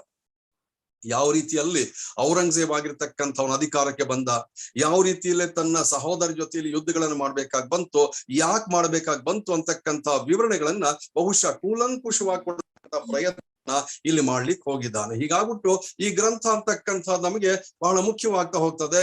ಈ ಗ್ರಂಥದಲ್ಲಿ ಕಾಣ್ತಕ್ಕಂಥ ಒಂದೊಂದು ವಿವರಣೆ ಅಂತಕ್ಕಂಥದ್ದು ಔರಂಗಜೇಬನ ಒಂದು ವಿಚಾರಧಾರೆ ಕೊಳ್ಳಿಕ್ ಪ್ರಯತ್ನ ಮಾಡ್ತಾ ಹೋಗ್ತೀವಿ. Generally speaking, what happens is we align that how far he was what is called a person who even arrested his own father, he kept him in prison and so on and so forth.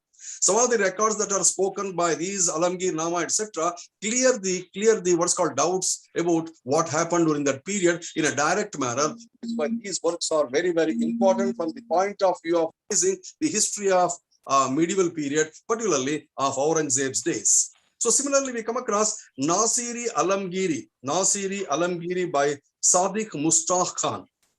Sadiq Mustaq Khan is a very important person. He was an administrator himself and also a writer, and he has considered his what's called he has applied all the material that was available in the administration and daftars for writing of this history, and also how he has viewed Aurangzeb are given in a personal account. And this is a very important book because Nasiri Alamgiri is considered to be an official record of Aurangzeb's history, and Aurangzeb's services for 40 years in South India are also given here. So we know that how far he ruled for almost 50 years and nearly 25 years of his rule in South India or Deccan India only. And what was his attitude towards the Shahi Sultans of Deccan, or what is called the Sunnis and Shias were there, and Shias were ruling in South India, and the Shia rulers and their attitude are all being given here. Similarly, what was the attitude of this Aurangzeb towards the rulers of North India, and how there was a change in the foreign policy of Aurangzeb coming to the Mughal, what is called the Rajputs and so on and so forth, are all explained to us in this Nasiri Alamgiri. This Nasiri Alamgiri in that way is considered to be a very important work of what is called great standards as far as analyzing and structuring the history of Mughal India as such.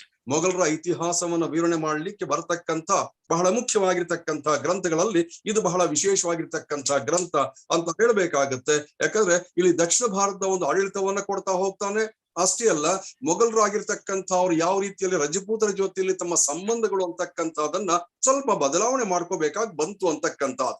ಅಂದ್ರೆ ಆಡಳಿತ ಅಂತ in fact you know that Mughal administration reached the heights of administrative territories during Aurangzeb's period. ಔರಂಗಜೇಬನ ಕಾಲಕ್ಕೆ ಬಂದಾಗ ಮೊಘಲ್ ಆಡಳಿತ ಅಂತಕ್ಕಂತಹ ಭಾರತದಲ್ಲಿ ಅಷ್ಟೇ ಅಲ್ಲ, ಇನ್ನೂ ಹೊರಭಾಗಗಳಲ್ಲಿ ಕೂಡ ಬಹಳ ವಿಶಾಲವಾಗಿರ್ತಕ್ಕಂಥ ಆಡಳಿತವನ್ನ ಹೊಂದಿತ್ತು ಅಂತಕ್ಕಂಥದ್ದು. ಹೀಗಾಗಿ maintaining what is called the administrative credibility was the most important thing. Towards that, what's called Aurangzeb or Alamgir said to have given a new admit as far as that development is concerned. However, we realized there was another book by name was Kafi Khan. Kafi Khan antakkantavanu Tarikhi Kafi Khan antakkanta granthavaನ್ನ ಬರೆದಿದ್ದಾನೆ. It is a voluminous book which covers what's called starting from Ghorid invasions, what's called in 3 volumes, and dealt with the life of Aurangzeb in detail as far as what's called historical orders were concerned. ಮಧ್ಯಯುಗೀನ ಭಾರತದ ಇತಿಹಾಸ ಗೋರೈಡ್ಸ್ ಆಗಿರ್ತಕ್ಕಂಥವ್ರಿಂದ ಹಿಡ್ಕೊಂಡು ಗಜನೈಟ್ಸ್ ಅಂತ ಗೋರೈಡ್ಸ್ ಅಂತಕ್ಕಂಥವ್ರು ಭಾರತವನ್ನ ಆಕ್ರಮಣ ಮಾಡಿರ್ತಕ್ಕಂಥ ವ್ಯವಸ್ಥೆಯಿಂದ ಹಿಡ್ಕೊಂಡು ಈ ಕಾಫಿ ಖಾನ್ ಆಗಿರ್ತಕ್ಕಂಥವ್ನು ಕೊಟ್ಟಿರ್ತಕ್ಕಂಥ ತಾರೀಖಿ ಕಾಫಿ ಖಾನ್ ಅಂತಕ್ಕಂಥ ಗ್ರಂಥ ನಮಗೆ ಬಹಳ ಮುಖ್ಯವಾಗಿರ್ತಕ್ಕಂಥ ಗ್ರಂಥವಾಗ್ತಾ ಹೋಗ್ತದೆ.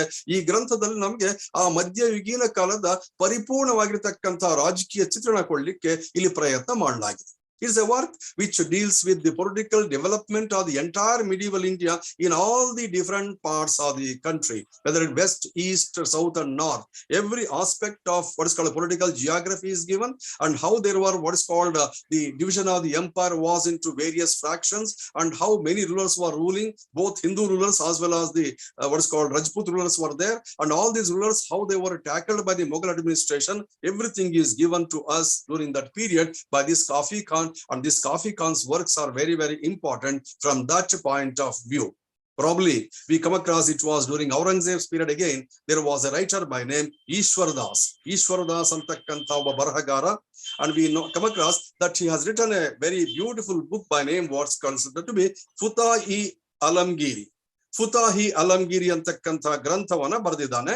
It was a work on the civil what is called administration of what is called Aurangzeb's period, and also he has written about something regarding Jodhpur. The authoritative work on Rajputana is viewed from this aspect of the administration and his details. Ishwari Prasad Ishwar Das antakkantawar ಬರೆದಿರ್ತಕ್ಕಂಥ ಗ್ರಂಥ ಬಹಳ ಮುಖ್ಯವಾಗಿ ರಜಪೂತಾನ ಮತ್ತು ಮೊಘಲರ ಸಂಬಂಧಗಳನ್ನು ವಿವರಣೆ ಮಾಡ್ಲಿಕ್ಕೆ ಪ್ರಯತ್ನ ಮಾಡುತ್ತೆ. Rajputana, Jodhpur, relations between the what is called Rajputs and then Mughals are connected here. Every aspect of the administrative aspects in relation to the development of historical order are given, and we realize that this history is considered to be a wonderful work as far as the development of the relations between the Mughals and then that of the Rajputs at a whole can be seen in this Ishwari Das work of Futa-ul-Alamgiri. Similarly, we have another important book by name Bhimsen Mushkai Dulkhush antakkanta grantha. Bhimsen's work called as Mushkai Dulkhush antakkantadu. It is an eyewitness account of Deccan affairs from 1617 to 1707 AD. Well, this work also gives every aspect of how there was a treatment of the people, or what's called treatment of the subjects, and treatment of what is called various faiths that were there during that period. Apart from the Deccan Sultanate and the rule of Deccan India, particularly regarding what is called the Marathas. Maratharana kuritante, ದಕ್ಷಿಣ ಭಾರತದ ಜನಗಳನ್ನು ಕುರಿತಂತೆ, ದಕ್ಷಿಣ ಭಾರತದ ಜನಗಳ ಒಂದು ಜೀವನವನ್ನು ಕುರಿತಂತೆ ಕೊಡ್ತಕ್ಕಂಥ ವಿಶಿಷ್ಟವಾಗಿರ್ತಕ್ಕಂಥ ಗ್ರಂಥ ಅಂದ್ರೆ ಭೀಮಸೇನ್ ಬರೆದಿರ್ತಕ್ಕಂಥ ಮುಷ್ಕಾಯಿ ದಿಲ್ಖುಷ್ ಅಂತಕ್ಕಂಥ ಗ್ರಂಥ ವಿಶೇಷವಾಗ್ತಾ ಹೋಗ್ತದೆ. ನಿಮ್ಗೆಲ್ಲ ಗೊತ್ತಿರಬಹುದು. Well, Aurangzeb was he's been very what's called characterized. I am not going into what's called characterization of the ruler himself as such, but however we realize that Aurangzeb is what's called the most controversial figure as far as Mughal history is concerned, and we know that it is because of the policies of administration that he introduced, and one policy was against the other, and many times we realize that there are some contradictions also, and because of all these things he's been regarded to be a person who has been greatly what's called debated. However, it is this Bhimsen who has given the accounts of how he behaved in what's called South India, particularly Deccan India, and what were the relations that this man maintained with the Marathas. ಮರಾಠರ ಜೊತೆ ಇರತಕ್ಕಂತ ಸಂಬಂಧಗಳ ಕುರಿತಂತೆ ನಮಗೆ ಭೀಮಸೇನ್ ಬರೆದಿರ್ತಕ್ಕಂತ ಈ ಮುಸ್ಕಾಯ್ ದಿಲ್ಖುಷ್ ಅಂತಕ್ಕಂಥ ಗ್ರಂಥ ತುಂಬಾ ಅನುಕೂಲವಾಗ್ತಾ ಹೋಗ್ತದೆ. And so we come across that many historical orders many historical works of this type were developed during Aurangzeb's period, and we come across there are a lot of collected sources from what is called personal accounts of Aurangzeb and letters of Aurangzeb also. Adabi Alamgiri is a collection of fully drafted letters from Aurangzeb written by his what is called officials. Hafil Khan was a person who was appointed for the purpose of writing down all the official records, and we come across that it were all collected and they were given into a new shape called as Adabi Alamgiri, where he has given all the accounts of the orders that were there. Ondondu ಕಂದಾಯ ವಸೂಲಿ ಆಗಿರಬಹುದು, ಹಾಗೇನೆ ಒಂದೊಂದು ಪ್ರಾಂತ್ಯಾಧಿಕಾರಿಯಾಗಿರ್ತಕ್ಕಂಥವನಿಂದ ಬರತಕ್ಕಂಥ ಒಂದು ಮನ್ಸಬ್ದಾರಿಕೆ ಆಗಿರಬಹುದು, ಅಥವಾ taxation ಎಷ್ಟು ಕಲೆಕ್ಟ್ ಮಾಡ್ತಾ ಇದ್ರು ಅಂತಕ್ಕಂಥದ್ದು, ಎಷ್ಟು ಖರ್ಚಾಗ್ತಾ ಇತ್ತು ಅಂತಕ್ಕಂಥದ್ದು, ಮಿಲಿಟರಿ ಬಗ್ಗೆ ಬರ್ತಕ್ಕಂಥ ಒಂದು ವ್ಯವಹಾರಗಳು ಅಂತಕ್ಕಂಥದ್ದು, ಅದರ ಖರ್ಚು ವೆಚ್ಚಗಳು ಅಂತಕ್ಕಂಥದ್ದು, ಸ್ಯಾಲರೀಸ್ ಅಂತಕ್ಕಂಥದ್ದು ಏನಾಗ್ತಾ ಇತ್ತು, ಅವ್ರು ಕೊಡ್ತಕ್ಕಂಥ ಪ್ರಾವಿಷನ್ಸ್ ಏನಾಗ್ತಾ ಇತ್ತು ಅಂತಕ್ಕಂಥದ್ದು. ಬಹುಶಃ almost all the details are available to us for the first time in this Adabi Alamgiri, where all the official records were at the instance of the ruler himself were drafted down by Qabil Khan, and we come across this is considered to be next to history, and we realize that this is better than a history because they tried to give us everything that was written during that period.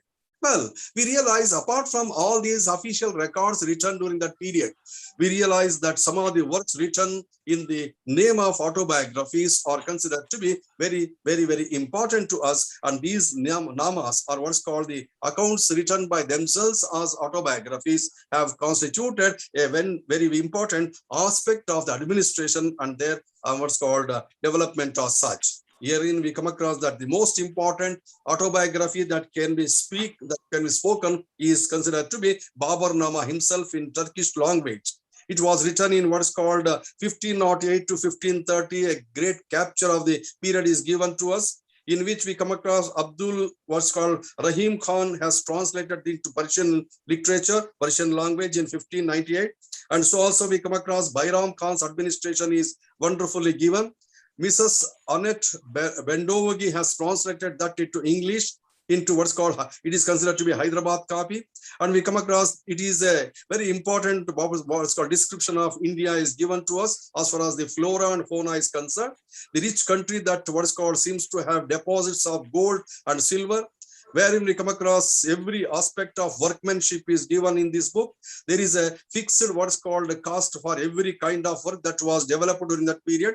Skills have what's called handed down from father to son are also depicted here. It is a book that is being divided into what's called various parts, like what's called 3 parts as such. And these 3 parts also gives a wonderful account of how the Babar's administration and the flora and fauna, the geographical accounts of India and the political conditions of India are all depicted in a very, very admittable manner. And that is why they all constitute what is considered to be the historical narrations of that period, constituted to be a very great what is called source material for the writing of history of the later phase.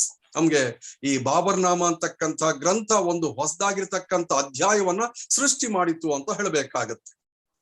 ಯಾಕಂದ್ರೆ ಮೊದಲ ಬಾರಿಗೆ ಭಾರತವನ್ನ ವಿದೇಶಿಯರು ಕಂಡಂತಕ್ಕಂಥ ರೀತಿಯಲ್ಲಿ ಒಬ್ಬ ರಾಜನಾಗಿ ಕಾಣ್ತಕ್ಕಂಥ ಒಂದು ನಿಟ್ಟಿನಲ್ಲಿ ನೋಡ್ಲಿಕ್ಕೆ ಪ್ರಯತ್ನ ಮಾಡ್ತಾ ಹೋಗ್ತಾನೆ. ಇಲ್ಲಿರ್ತಕ್ಕಂಥ ಸಾಮಾಜಿಕ ವರ್ಗಗಳ ಬಗ್ಗೆ ಹೇಳಲಿಕ್ಕೆ ಪ್ರಯತ್ನ ಮಾಡ್ತಾನೆ. ಅಷ್ಟೇ ಅಲ್ಲ, ಒಂದೊಂದು ಕುಲಕಸಬು ಅಂತಕ್ಕಂಥದ್ದು ಹೇಗೆ ಇಲ್ಲಿ ವಿಶೇಷವಾಗಿತ್ತು ಅಂತಕ್ಕಂಥ ವಿವರಣೆಯನ್ನ ಕೊಡ್ಲಿಕ್ಕೆ ಪ್ರಯತ್ನ ಮಾಡ್ತಾವನು.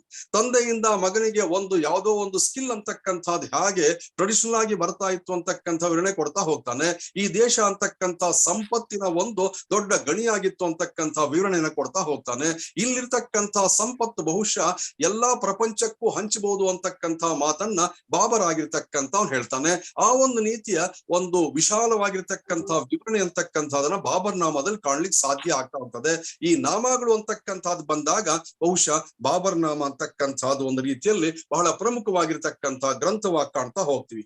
ಅದೇ ರೀತಿಯಾಗಿ ನಮಗೆ ಗುಲ್ಬದನ್ ಬೇಗಂ ಬರೆದಿರತಕ್ಕಂಥ ಈ ಗ್ರಂಥ ಬಹುಶಃ ಈ ಎಲ್ಲಾ ಗ್ರಂಥಗಳ ಒಂದು ಶೀರ್ಷಿಕೆಗಳು ಅಂತಕ್ಕಂಥ ನಿಮ್ಗೆ ಗೊತ್ತಿರಬಹುದು. Many of the titles of these works might be known to you, but the important thing is that what is the content of this book and how that treatment of the subject is made in each book is a very important thing, because that constitutes the part of historical writing, and we call it as historiography. And thereby we come across Humayun Nama, which was written by what's called Gulbadan Begum, was a what is called a rich source of knowledge as far as the transition of administration from what's called Babur to down to his what's called son, and then what all interviews that happened during that period, and how Babur was what's called Babur handed over the administration, and later this Babur became what is called a legacy, and his son Humayun became what is called the inheritor, in the sense that he was responsible for so many miscalculations that led to the political upheavals in the medieval period. And there was a time when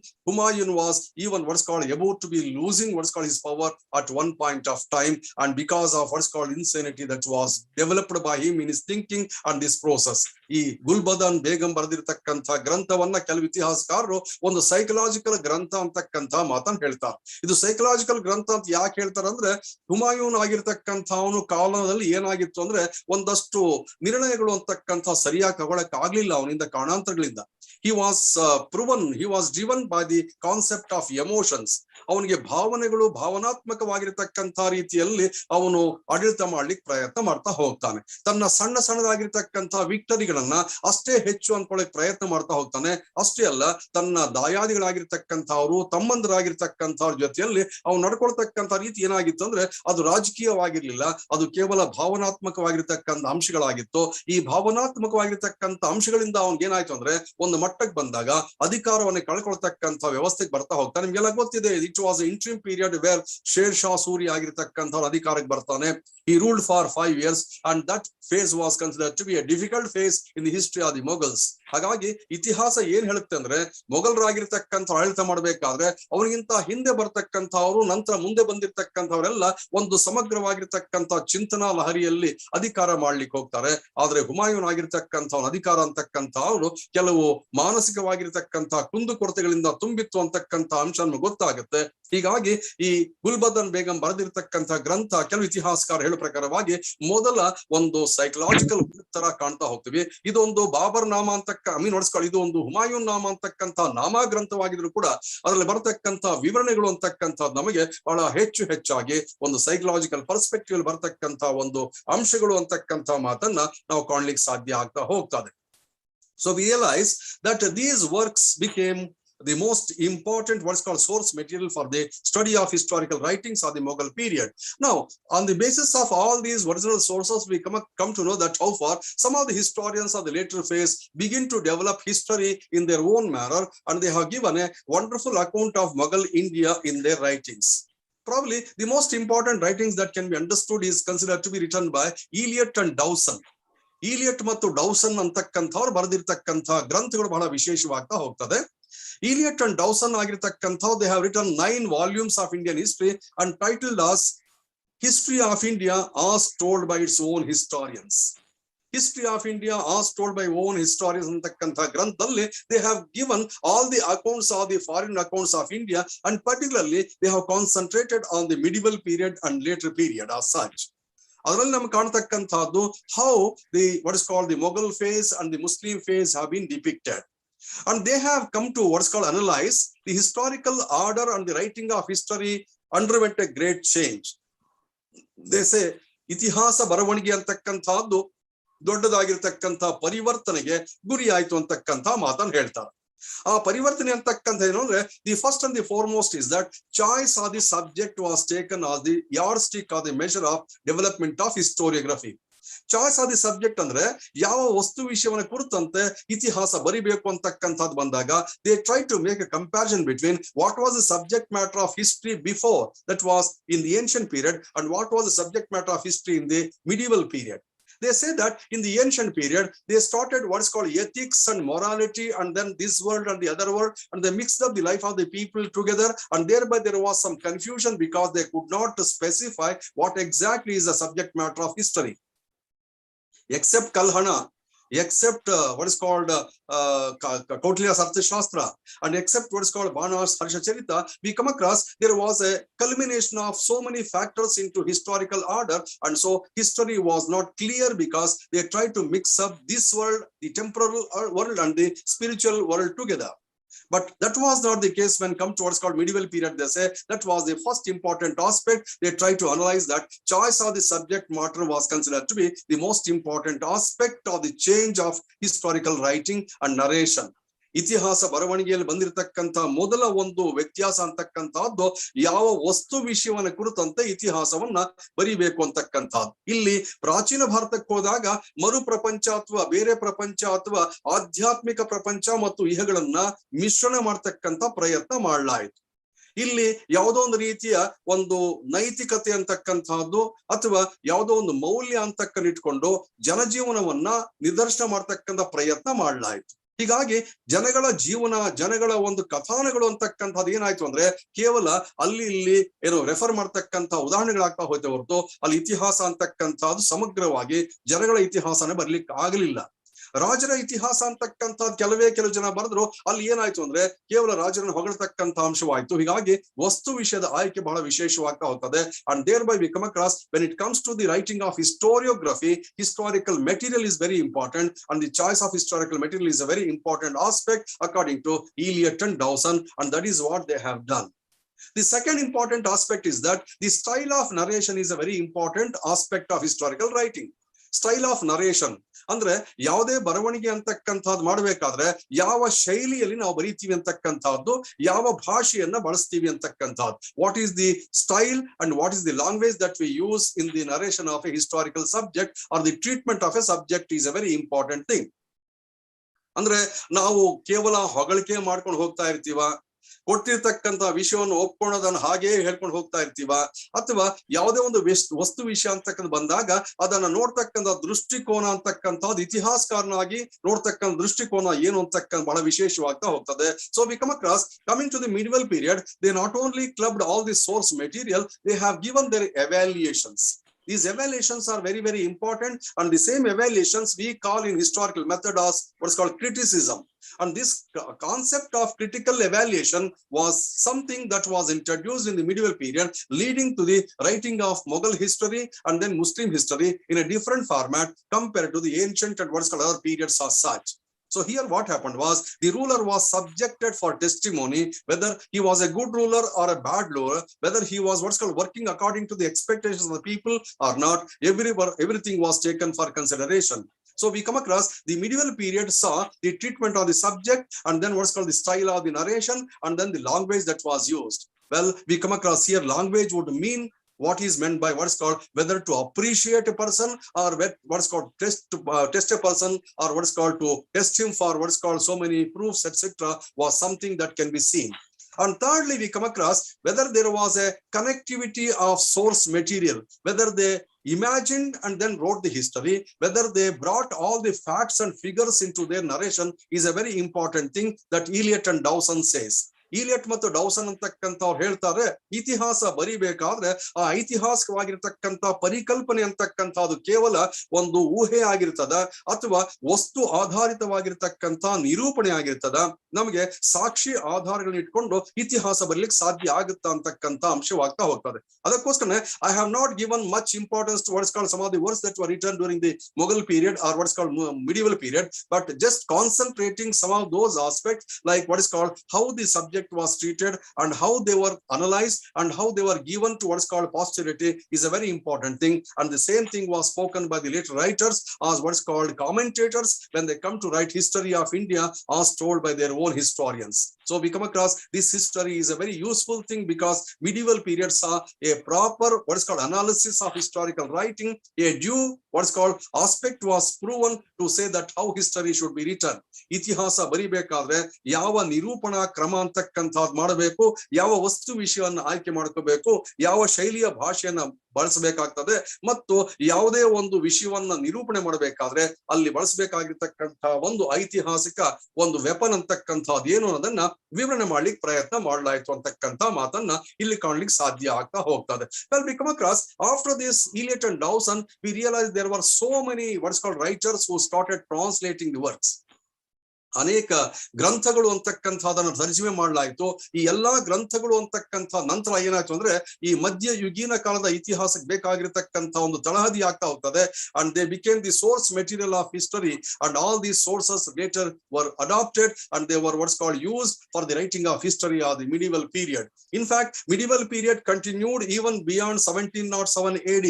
ಔರಂಗಜೇಬನಿಗೆ medieval ಯುಗ ಅಂತಕ್ಕಂಥದ್ದು ನಾವು ನಿಲ್ಸೋಕ್ ಹೋಗೋದಿಲ್ಲ. ಇಲ್ಲಿ ನಾನು medieval ಯುಗ ಅಂತ ಹೇಳಿದಾಗ I have chosen only one aspect of medieval history, because medieval does not mean only the rule of Mughals or what's called rule of the Muslims only. It also comprises of so many other dynasties in South India. Like we come across that medieval and later medieval also comprises of some of the what's called South Indian dynasties also. Like we come across Kalyani Chalukar agirabodu, Faisal agirabodu, Vijayanagara agirabodu. All these rulers also comes under medieval only, but I have chosen only a specific topic just to align, just to say how history was written, what were the what is called some of the rules and regulations that were followed in the writing of historical what's called narration, etc., just to give a picture of what is historiography.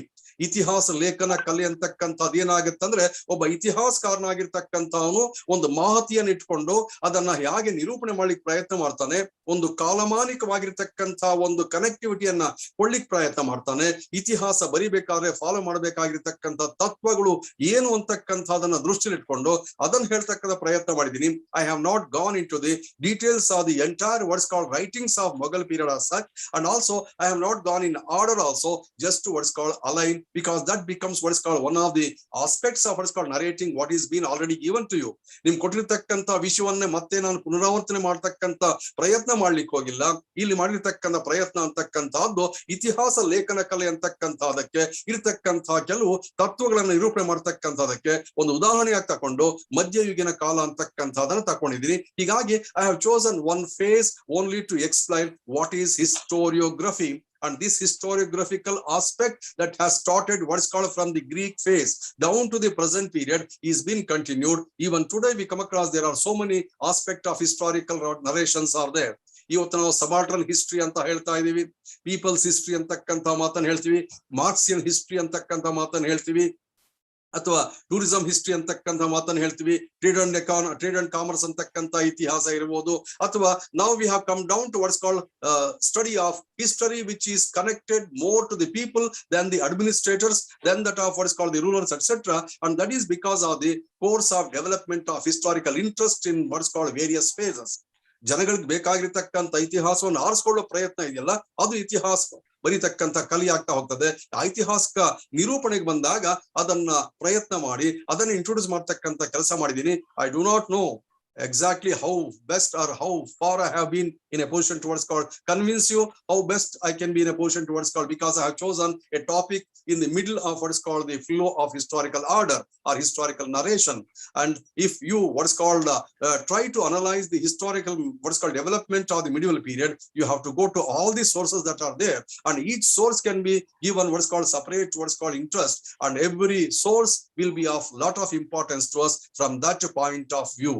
Anyway, thank you very much for patience listening, and ನೀವು ನನ್ನ ಈ ಒಂದು ಪ್ರಸ್ತುತಿಯನ್ನ ಬಹಳ ಆತ್ಮೀಯವಾಗಿ ಕೇಳಿಸ್ಕೊಂಡಿದ್ದೀರಾ ಅಂತ ಅನಿಸ್ತದೆ. ನನ್ನ ಇಲ್ಲಿ ಉದ್ದೇಶ ಅಂತಕ್ಕಂಥದ್ದು ಕೇವಲ ಈ ಮಧ್ಯಯುಗೀನ ಕಾಲದ ಮೊಘಲರ ಕಾಲದ ಬರವಣಿಗೆಗಳನ್ನ ಹೇಳ್ತಕ್ಕಂಥ ಆಗಿರ್ಲಿಲ್ಲ. ನಾನು ಮಧ್ಯಯುಗೀನ ಕಾಲದ ಬರವಣಿಗೆಗಳು ಅಂತಕ್ಕಂಥದನ್ನ ಬಳಸ್ಕೊಂಡು ಆ ಕಾಲಮಾನಿಕ ಚಿತ್ರಣವನ್ನು ಕೊಡ್ತಕ್ಕಂಥ ಪ್ರಯತ್ನವನ್ನ ನಾವು ಹೇಗೆ ಉದಾಹರಣೆಗಳ ಮುಖೇನವಾಗಿ ನೋಡ್ಲಿಕ್ಕೆ ಸಾಧ್ಯ ಆಗುತ್ತೆ ಅಂತಕ್ಕಂಥ ಅಂಶವನ್ನ, ಮತ್ತು ಇತಿಹಾಸ ಲೇಖನ ಕಲೆ ಅಂತಕ್ಕಂಥ ಅದಕ್ಕೆ ಬೇಕಾಗಿರ್ತಕ್ಕಂಥ ತತ್ವಗಳನ್ನ ಆಧರಿಸಿ ಬರೆದಿದ್ದಾರೆ ಇಲ್ವೇ ಅಂತಕ್ಕಂಥ ಅಂಶವನ್ನ ಅಷ್ಟೇ ನಾನು ಹೇಳಲಿಕ್ಕೆ ಪ್ರಯತ್ನ ಮಾಡಿದ್ದೀನಿ. ಇದು ಬಹಳ ವಿಶಾಲವಾಗಿರ್ತಕ್ಕಂಥ ವಸ್ತು ವಿಷಯ ಆಗಿದೆ. But anyway, I am thankful to all of you. I am especially thankful to Professor Parinita, and I rather what is called I'm very, very grateful to her that she has invited me and talked to you people over this issue. And I'm also what's called concerned, because I think she is taking leave of you people. I expect her to what's called give what is called knowledge-based what's called information to all the students of National College, because not only she's helping the National College students, but others also. And also I'm thankful to Aditya, who persuaded me to what's called carry on this what's called presentation.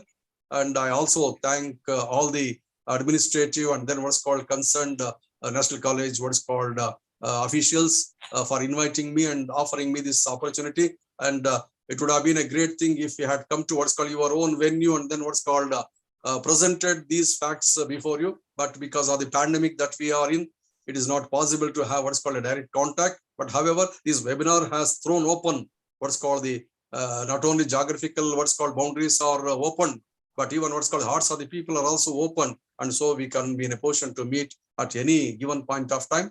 Thank you very much.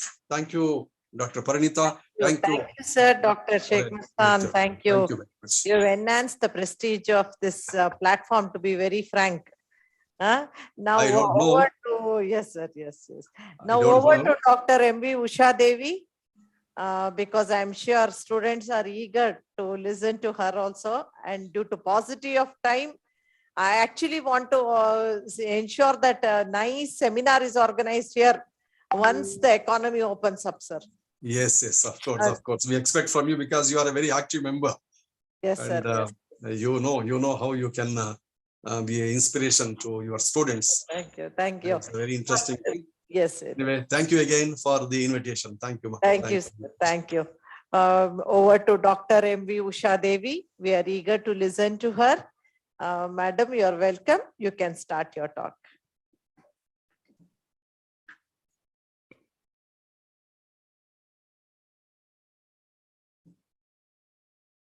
Institution of National College on the topic of the recent trends in historiography.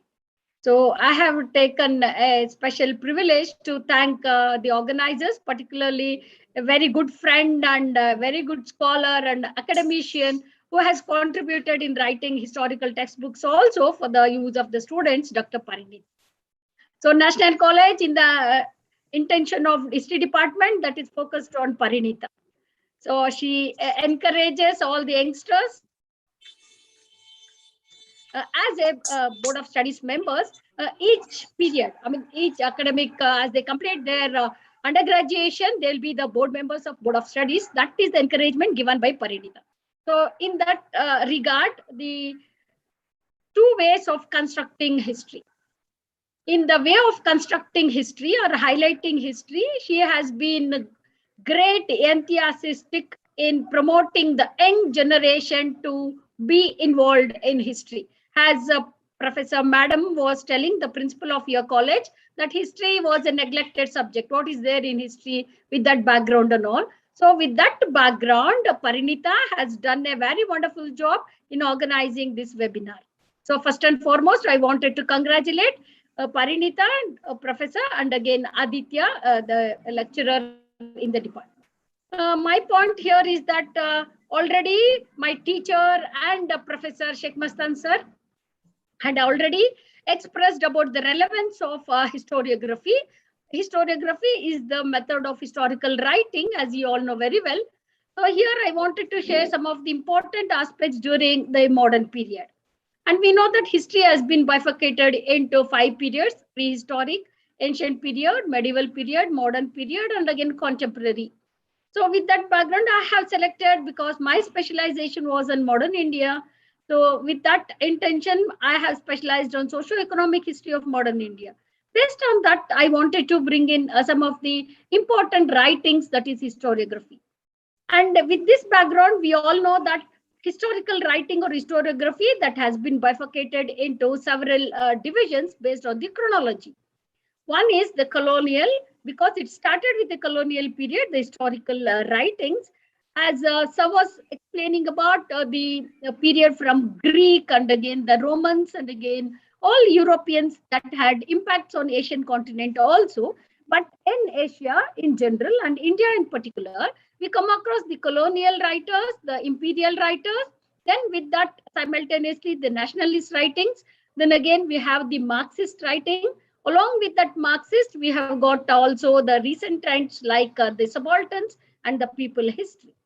So with that background, what I'm trying to explain, the few importance or the relevance of the colonial period, which started from 1757 to 1857. Then the imperial period started from 1958 to 1947.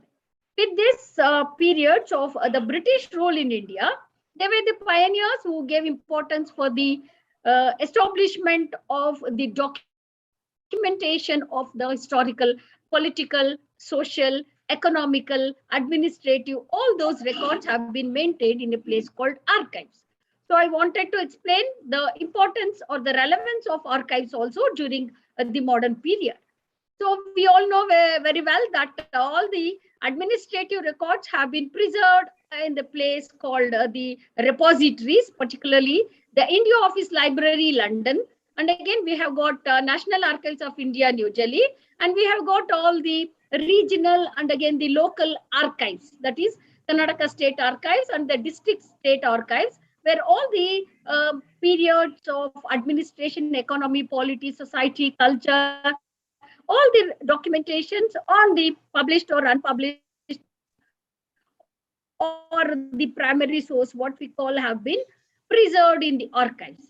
So with the availability of the archival materials, most of the writings in the recent trends have upcoming. So with this background, when I went through the historiographical study of the colonial period, we have got the European writers, particularly we all know that utilitarian school, the Orientalist schools. So these school writers, we all know that William Jones and again Macaulay, who has written, then again J.S. Mill has written History of India. So these are the documentations we have got about history during colonial or East India Company rule.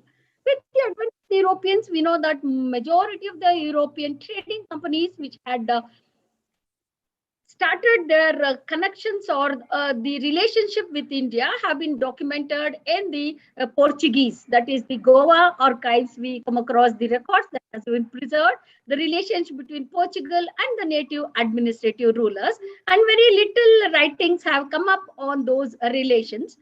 With that background, the imperial, we know that very well, that with 1858 onwards, majority of the writings that they boasted, what I quote, is the white man's burden theory. So with that background, the nationalists simultaneously started writing up. We come across the prominent writers of these, that K.P. Jaiswal, then we have got Rai Chaudhary, then we have got R.G. Bhandarkar, that school is also has been established. Then Rai Chaudhary, Jain Sarkar, R.C. Majumdar, Muhammad Habib, and we all know the prominent writers of the nationalist school who had promoted, highlighting, bringing into the culture and the prosperity of India. So we know that that was a contrasting between the imperial writings and again the nationalist writing. So with that background, later we come across the Marxian concepts of writing, that is the dialectical materialism of Karl Marx. So we come across the Indian writers like D.D. Kosambi, R.S. Sharma. Then later we come across the JNU school, who had been little neo-Marxist, that is Satish Chandra, then Irfan Habib. Then we come across the Romla Thapa's works, then Grover, Bipin Chandra, Irfan Habib, Barun Dey, then Harbans Mukhaya, and Sumit Sarkar. So these are the works which they have contributed in highlighting the history of the past. We know that Ramla Thapa's work on Mauryan dynasty is a very magnum opus which gives a detailed administrative systems under the Mauryas. So similarly, Bipin Chandra, the rise and growth of economic nationalism. Now, during this nationalist and the neo-Marxist, we come across that these writings have been included or highlighting the so-called not only the political history, not only the cultural history, or only giving importance for their imposition on their administrative new policies, but it also included the so-called economic, that is political economy, or the so-called economic history in writings of all those reforms they brought in.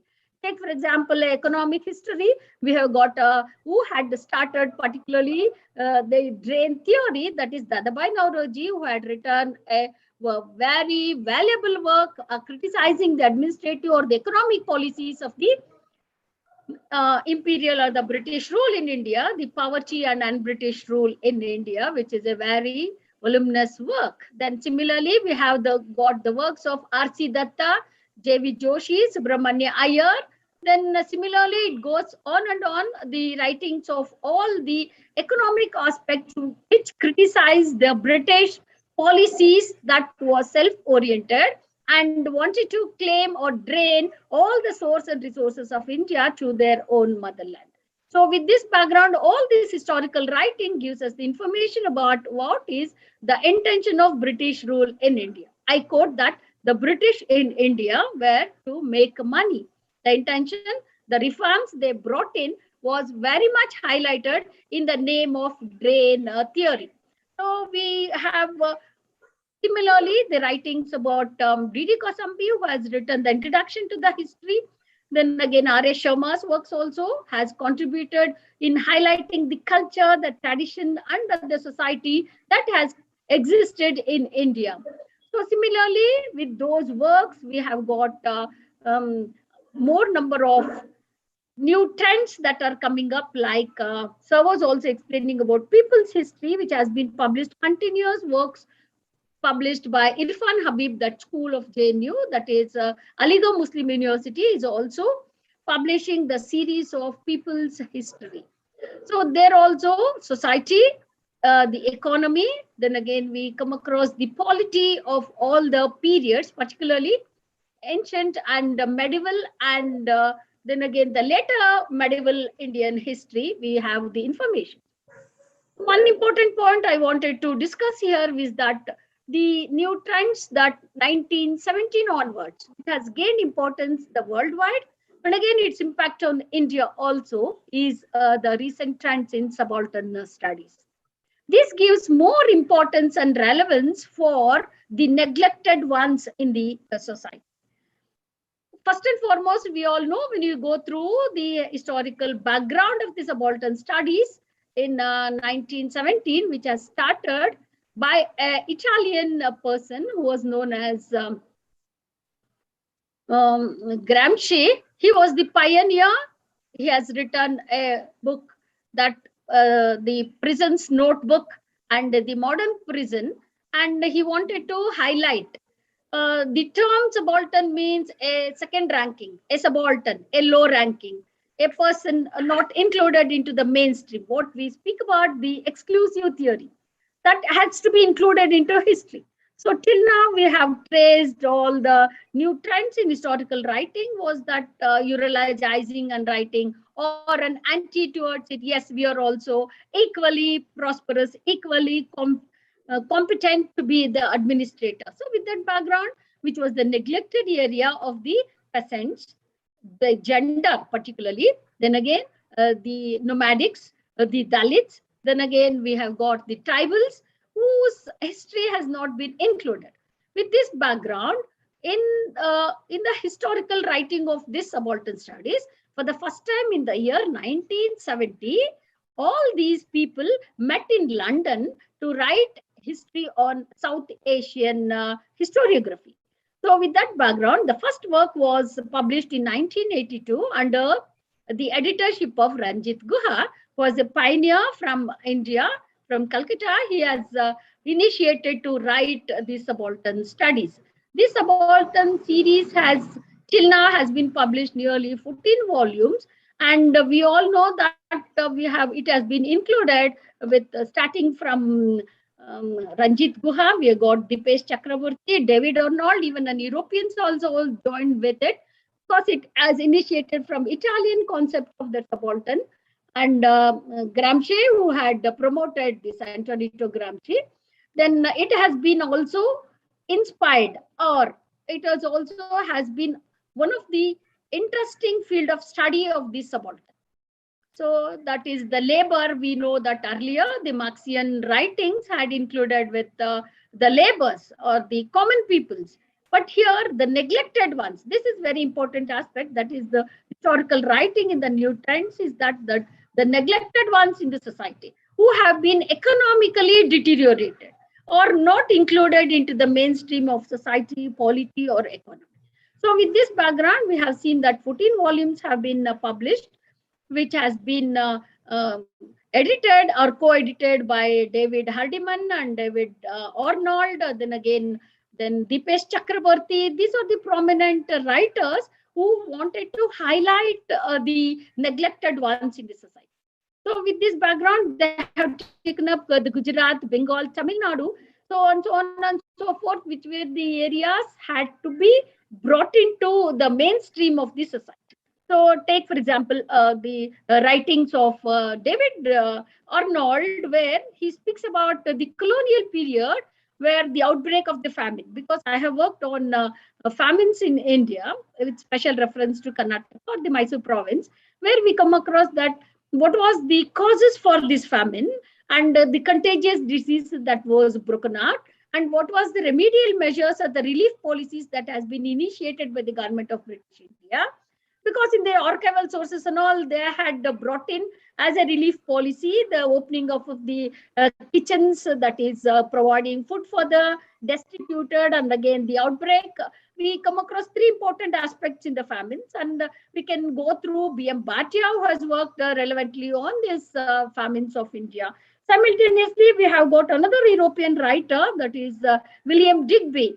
The 2 volumes, many books he has written, particularly was the Prosperous British India, where he brings in, though he was a civil servant, he was an ICS officer under the British government, but had written voluminously about criticizing the administrative weaknesses or the drawbacks or the corruptions of these officials or the bureaucracy.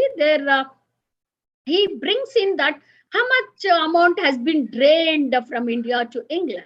And along with it, what was the relief policies that was initiated by the British government during the outbreak of the famine, particularly in South India, entire South India, that is Mysore, Madras, then again Andhra Pradesh, a little bit of portions of Malnad, and again all Coorg, every places he has been covered, and famines in South India in 2 volumes he has been published, which gives us a relevant and detailed administration.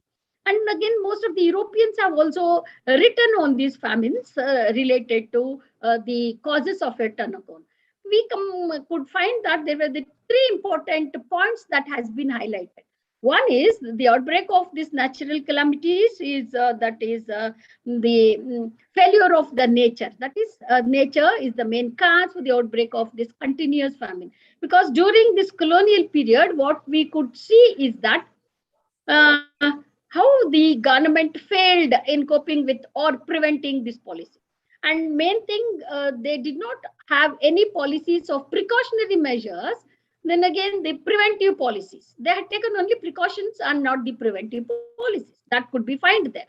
Then we come across another thing, one relevant book called as Famines, Truth, Half-Truths and Untruth, written by a Macman from a European officer. So these are the things that could be highlighted. And here in the writings of the subaltern study, David Arnold explains that in Tamil Nadu, in the case of, in the name of or in the provisions of the relief, how far that was inhuman, how it was not possible to cope up with the giving relief to the affected people. So with this background, all this information gives us the relevance of the difficulties of the common people who are facing in this society. And you know that India is a multicultural, and one peculiar thing we could find in India is that in the name of caste. So that also has not been to little to this today also. Nobody has made an attempt to eradicate those system of the caste. But the class also has been equally included in it, where Marx discusses about all the Marxist writing, discusses about the class and not the caste. Here we come to the subalterns, give importance for the eradication. That is, what are the difficulties that could be faced under the caste criteria? How far they were deteriorated, exploited, suppressed, depressed, so on and thing on all. We can see even in the modern period, the 2 important writings comparatively where I have come across. One is Gandhian writings, his autobiography. his publications, his newspapers, his articles, and again the volumes of Gandhi, his autobiography. Now Jivan publication has been brought in volumes of his writings, his speeches, his thinking, and including his autobiography. That is another important thing. And the newspaper were both in Gujarati, Hindi, and English. He brought in all the publications. Simultaneously, even Nehru's writings, when we see the discovery of India, it gives us a very important information about India, its culture, tradition, polity, everything that is more relevant for a history students to go through.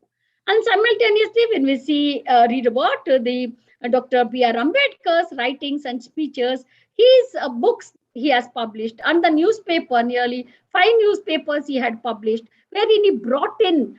Then again, while speaking about the nationalist, simultaneously, they are the contemporaries. We come across that.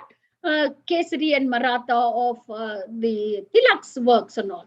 So these are the things or informations or the writings give us an inspirations for understanding the early modern period of Indian history.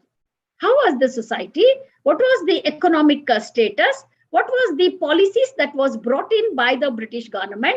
How far that was useful or relevant for the Indians? So with this background, all the writings of the colonial period, the imperialists, the nationalists, the Marxist writing, and now we discuss about the subalterns. So what I'm trying to explain is that in David Arnold's writings in the subaltern series, that is in the 4th volume, he explains about the famines. Every minute detail has been given and discussed with included 3 important aspects. One is the nature, the second one is the role of man here, and the third is the institutions. That is the responsibility of the government. So during that period, it was the British government which was responsible. And we go through all the sources and records during the British period, including the archival material. There are plenty of archival materials are there which has to be deciphered.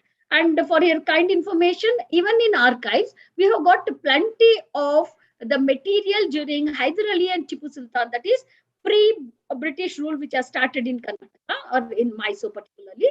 We have got Modi that records, then they call it as cartoon boxes. So till now, none of them has been deciphered. What is there in the boxes? What are the documents that has been preserved? What are the transactions that has been taken place between Tipu Sultan and the French Napoleon Bonaparte?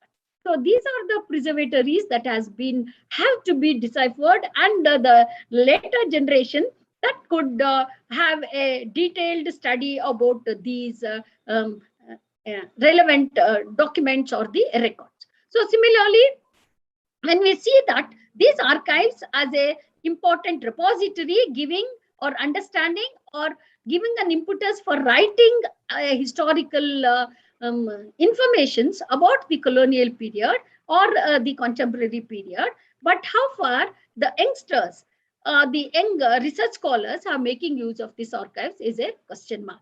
One thing, and we know that we come to the Karnataka historiography in the modern period, particularly takes state of the Mysore province, which has been started from Hyder Ali and Tipu. Then again, we come across all the Carnatic wars. We have got the information about that.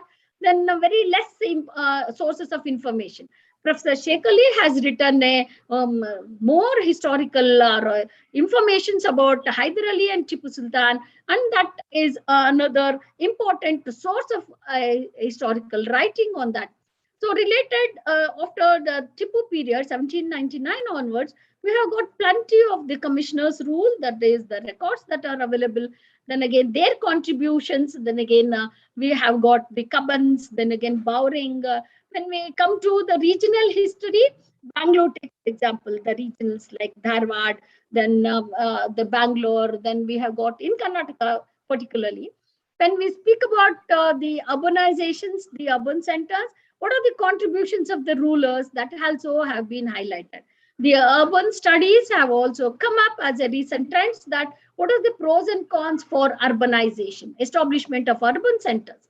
So we have got in ancient period and medieval period, different aspects of urbanization. But we come to speak about the recent times in the modern period. We have got a new technology, new scientific way, or the new dimensions in the way of these urbanizations. These urban centers, that is, as I was explaining to you about the outbreak of the famines or the contagious diseases like plague and all, here we could find that more documents or more relevant informations are there in the archives. So with based on that, very less historical writings have come up. So limited versions have come up because they have importance given for polity, then again the economy and the society, not to other any associated continuous process of historical writing. So when we come through the Karnataka history, we have got more renowned persons like Surinath Kamath, who has contributed the history of Karnataka, the concise history, which gives us the information about starting from prehistoric Shatavahanas till the contemporary or the post-independence period of our Karnataka. So similarly, when we speak about the Mysore, that is, which was a province at a time, the rulers of all the Vadayas, then the Divans, we have got plenty of information about that. And again, the European writers like B.J. Hetne has written as Political Economy of Indirect Rule Mysore. And again, we have got James Mena, Political Administration of Mysore. Then again, Chandrasekhar has written as Dimensions of Historical Writings in Mysore, Socio and Polity. So similarly, most of the scholars have also worked on Mysore history. But these are the informations that we gather only giving importance for administration or economy or the society. But we come to the neglected one, like similarly, the peasant suicides, what we see recently. That is the peasant movements. What is peasant agitations or the peasant unrest? What are the movements that has been taken place? All these movements and agitations and unrest, all these records had been suppressed by the imperial rulers or the British government. Later on, all these records have been reopened by the subaltern studies. So Ranjit Guha was the pioneer in India who published in the year 1982 the first volume of the subaltern series. He brought in all the drawbacks which has been hidden in historical records, who has been opened, that has been diverse. We could see that the writings also highlighted giving importance. We know that agriculture is the basic economy. It is the backbone of Indian economy, and majority 90% of the people depending on agriculture, and majority of the peasants for their livelihood depend on the land.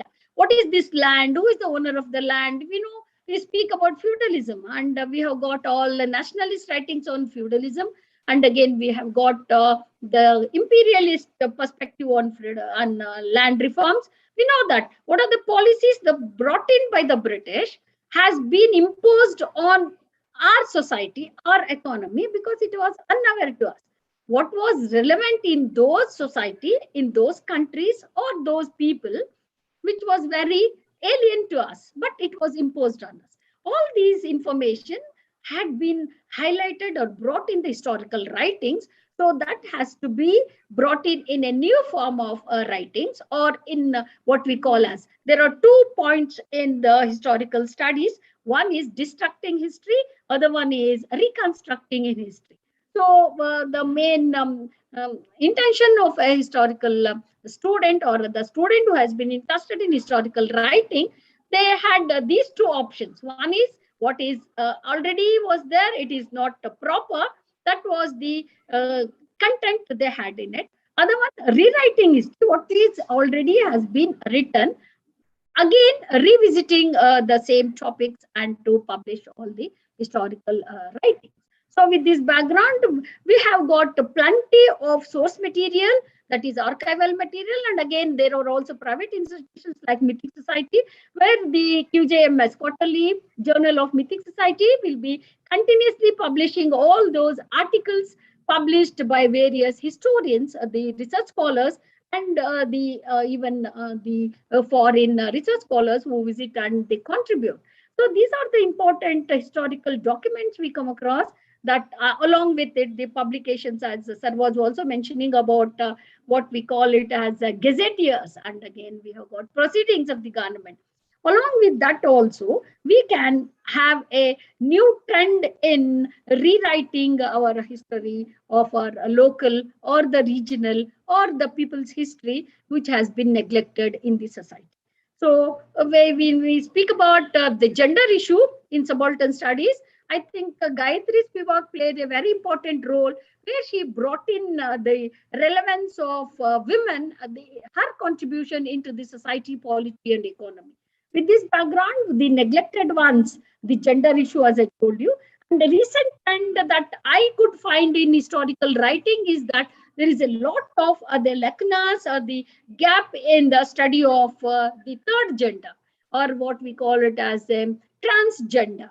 So with this, the transgender writings also has to be highlighted. And there are plenty of, because history is a multidisciplinary, and it has included polity, society, economy, culture, science, technology, as I was mentioning about tourism also, everything that has included. When we speak about the subalterns, not only the Dalits or the downtrodden or the tribals or the nomadics or so on and so forth, even the transgender also could be included, and that would be highlighted because they're also part and parcel of our society and economy. So with this thing, the new historical writing, new trends that could be highlighted is now it has been included the environmental studies. So environment study is also another important new trend in writing historical background. What is an environment? Because I told in the beginning itself, with the outbreak of the contagious diseases or what we call as the outbreak of the famines, it is a process like that. In history, we could find that the period with the modern period, the British rule started in 1757 was a period of famine. And again, the year 1947, where they left India, was also the period of famine. That these writings could be found in the economic aspects of Amartya Sen's writings. That is also useful work for a history student, because those writings of Amartya Sen's, what we call as who awarded the Nobel Prize for his work on famines and food problems, FAA theory, food availability organizations theory that he is put in, has got a Nobel Prize. That was the period of this outbreak of the famine in Bengal. Those period, as you all know very well, he was born in East Bengal, now it is in Dhaka. So that period also has been explained in his economic perspective. So with that background, what I'm trying to explain here is that the new trends in environmental studies also could be taken up as in historical writing, because environment, that is the nature, is also very important. The ecological studies also coming up as a recent studies, that is also important aspect. Apart from what we have got the provisional, the empirical studies, and again the colonial or the imperial studies, and along with the nationalist freedom movement. I hope you all have most of the information written by Pattabhi Sitaramayya. You know that most relevant on the nationalist writers, nationalist leaders, we come across the biographies, autobiographies, both by an individual that has been published, and again the government of India and government of the states also have been publishing, bringing in the workings of the contributions of the leaders in creating or as a leaders of that society. So with this background, one thing that we all know very well, that creating history is very easy, writing history is very difficult. So with this background, to write an history, we wanted the sources. As we all know, without source, there is no history, it becomes mere story. So it could not be a mere story, that we wanted to create a new form of, bring in a new trend in the historical writing based on the moderations of all these, what we call as post-colonial writings, and again the post-modernist writings. So these are the important aspects that one could find here, is that in the recent trends of historical writing or historiography, along with what has already been published, we could go through it, and again their intentions, their ideologies, their concepts of presentation could be accepted or it could be commented or criticized, and a new trend has to be brought into light for the historical writing in the recent period.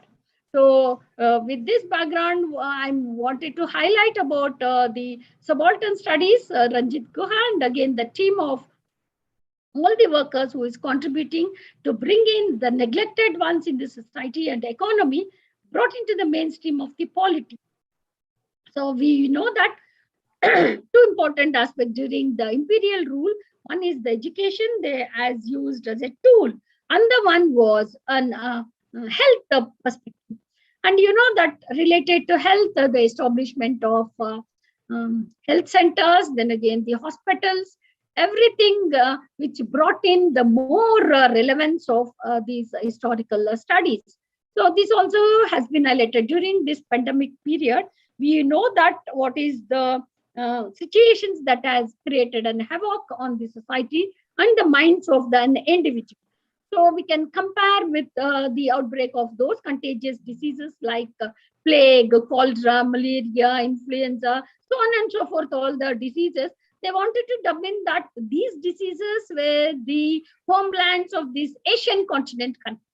And they wanted to highlight that European are so pure and so clean, and they wanted to bring in that they are superior compared to any other continent. This Eurocentric tendency or ideology has to be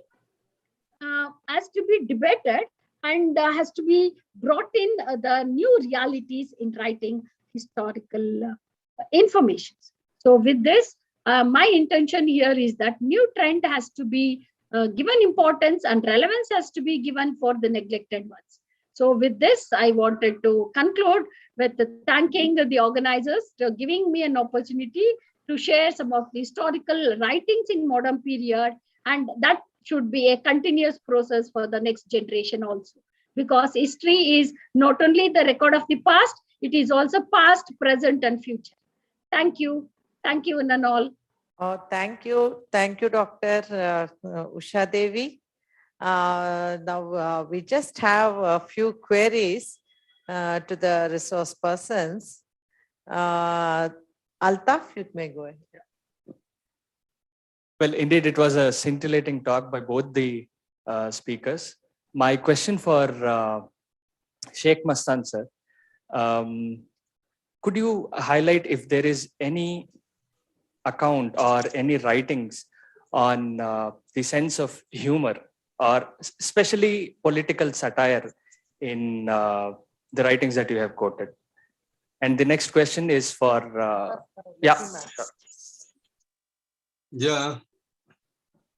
Thank you. You have given a wonderful thought process to all the participants here. Probably the ancient and the medieval period experienced a different kind thought process of writing history, and rarely we come across any humor mixed with reality, because they dare not write anything against the rulers, because they concentrated on the administration. They concentrated on highlighting the achievements of the rulers as such. So I don't think that writing anything, no ridiculing or what's called making fun or bringing what's called a humorous language was a difficult thing for them. So we may have a mix of some of the words here and there, but rarely we come across such histories being written at any what's called period, particularly of the medieval period. At least we have some humorous writings of the ancient period, because in the ancient period they did not concentrate and they did not center upon only the rulers. They took up issues of different what's called approaches, whereas that was not the case with regard to medieval period. Medieval period, they concentrated only on the actuality of administration, actuality of what is called rulers, and conditions that were there were highlighted. Hence, probably as far as my knowledge goes, I rarely have come across any writing which are humoristic in nature, coming to represent the medieval phase of history, and particularly of the Mughal period. At least we have some humoristic writings of the Maratha period, and we have some writings on Rajput period. But as far as this period was concerned, centering upon only a very small area that I have taken, it's very difficult for me to identify any humorist writing. Thank you. It's a wonderful thing. I too is given some thought process. I may have to look into these aspects of the study. Well, it is a nice thing that you have raised some of the issues which we have not thought of. Thank you very much. My pleasure. My pleasure. In continuation with it, I have an point to share, sir. Yes, ma'am. Sir, yeah. While going through, because I also share with you teaching Mughal history, sir, while I was studying about Aurangzeb, he was so religious minded one. He did not allow his own daughter to be very liberal with that background. His daughter has written the poems. That poems are humorous compared to Sita, for example, while she was explaining about appreciating the nature and all, when she immediately saw her father Aurangzeb coming, and she converted that writings of explaining the beauty into the praising of the god. So that is a humorous thing that could find in that poetry. Sir. Yeah, if you take that aspect as such, Yeah, and even for that matter, we have some Sufi literature also. Yeah. Even some Sufi literature of that sort is there. But what I concerned, my topic I centered upon was a part of the serious historical writing. Yes, sir. So we have to think and we have to convert those aspects into historical narrations and humoristic manner. It is a wonderful thought process. I appreciate the rather what's called the person who asked that question. Yes, sir. Okay. Altaf, one more. Yeah, thank you. My next question for Dr. Usha Devi. When you're talking about socioeconomic aspects of modern history, especially concerned to India, the topic that is very close to me is about the Bengal Famine. So Winston Churchill is considered as war hero who led to victory in World War I, and also his role in leading the Allied forces. So there is always praising of Winston Churchill in Western perspective, and I wanted to know if there is any concrete writing of comparison of what roles he played in driving Bengal Famine. And this kind of a contradiction, I have read only a few blogs, but I could not find a book especially. If you could fine. refer. Very good question. This information, when I went to UNO, there in Geneva, there is a library. For your kind information, that library is free of cost. Anybody could become the member on the sources also. So when I went there in the League of Nations, while drafting the League of Nations, there were the representatives from India also. Two persons, one is Krishna Rao and other one is another person from Tamil Nadu. They were appointed to participate in the League of Nations. Okay, so that information we get it. Here when we speak about the Bengal famine, which period you are speaking about? Because it was a continuous process. As William Digby explained, there are nearly 24 famines during British rule in India, and there were only 5 major famines. That in Karnataka in South India, we have got 1877 famine. That was the most drastic. Millions of people died and all. These are the statistics we get it from the archival sources. Here, Lord Lytton was their viceroy. During 1877 period, we have got one lady, Lytton has been written one book. That book is available even in Mythic Society, that book is there. And even Gokhale Institute, that book is there. And you can find it in Legislative Library also. Lady Lytton has written about these famines in South India. Okay, you go through B.M. Bhatia's book, then again you read famines in Bengal, you get the information about Churchill, but nowhere the nationalist writing could find highlighting the rulers of British rule. This one could find it there. Generally, they have introduced the policies. Take, for example, madam, 1 minute, they have introduced famine relief code. They have introduced famine relief fund. But that fund was utilized for First World War, not for relief of the famine. And secondly, famine relief code. They intended that famine relief that should be implemented only after occurring of the famine. They did not take initiation for the prevention of the famine. These are the policies that introduced by the British rulers in India. These are the Thank nationalist writings. Thank you, Dr. Usha Devi. Sir, thank you so much, Dr. Sheikh Mastan, sir. Thank you, ma'am. Actually, let Thank us you. organize a bigger seminar once this pandemic has some kind of fear right now. So after that, I'm sure we will have one more opportunity to meet in person and have you all here. I've enjoyed organizing national seminars and international seminars at our institution. I will be supporting Aditya also, so that you people can come and share the stage with us and inspire our students. Thank you. Thank you, Sir, Dr. thank you, sir. Parinita. Thank you, Okay. madam. Thank you you, very Ma. much. Thank you, Usha. Thank you so much. Huh? Thank We you, will madam. end today's program. Huh? Thank Thank you you. once again. Thank you. Thank you. Take leave of you, ma. Thank you. Thank you, sir. Thank you, sir. Wonderful presentation, sir. Thank you, ma. Same to you. Same to you. Thank you, sir.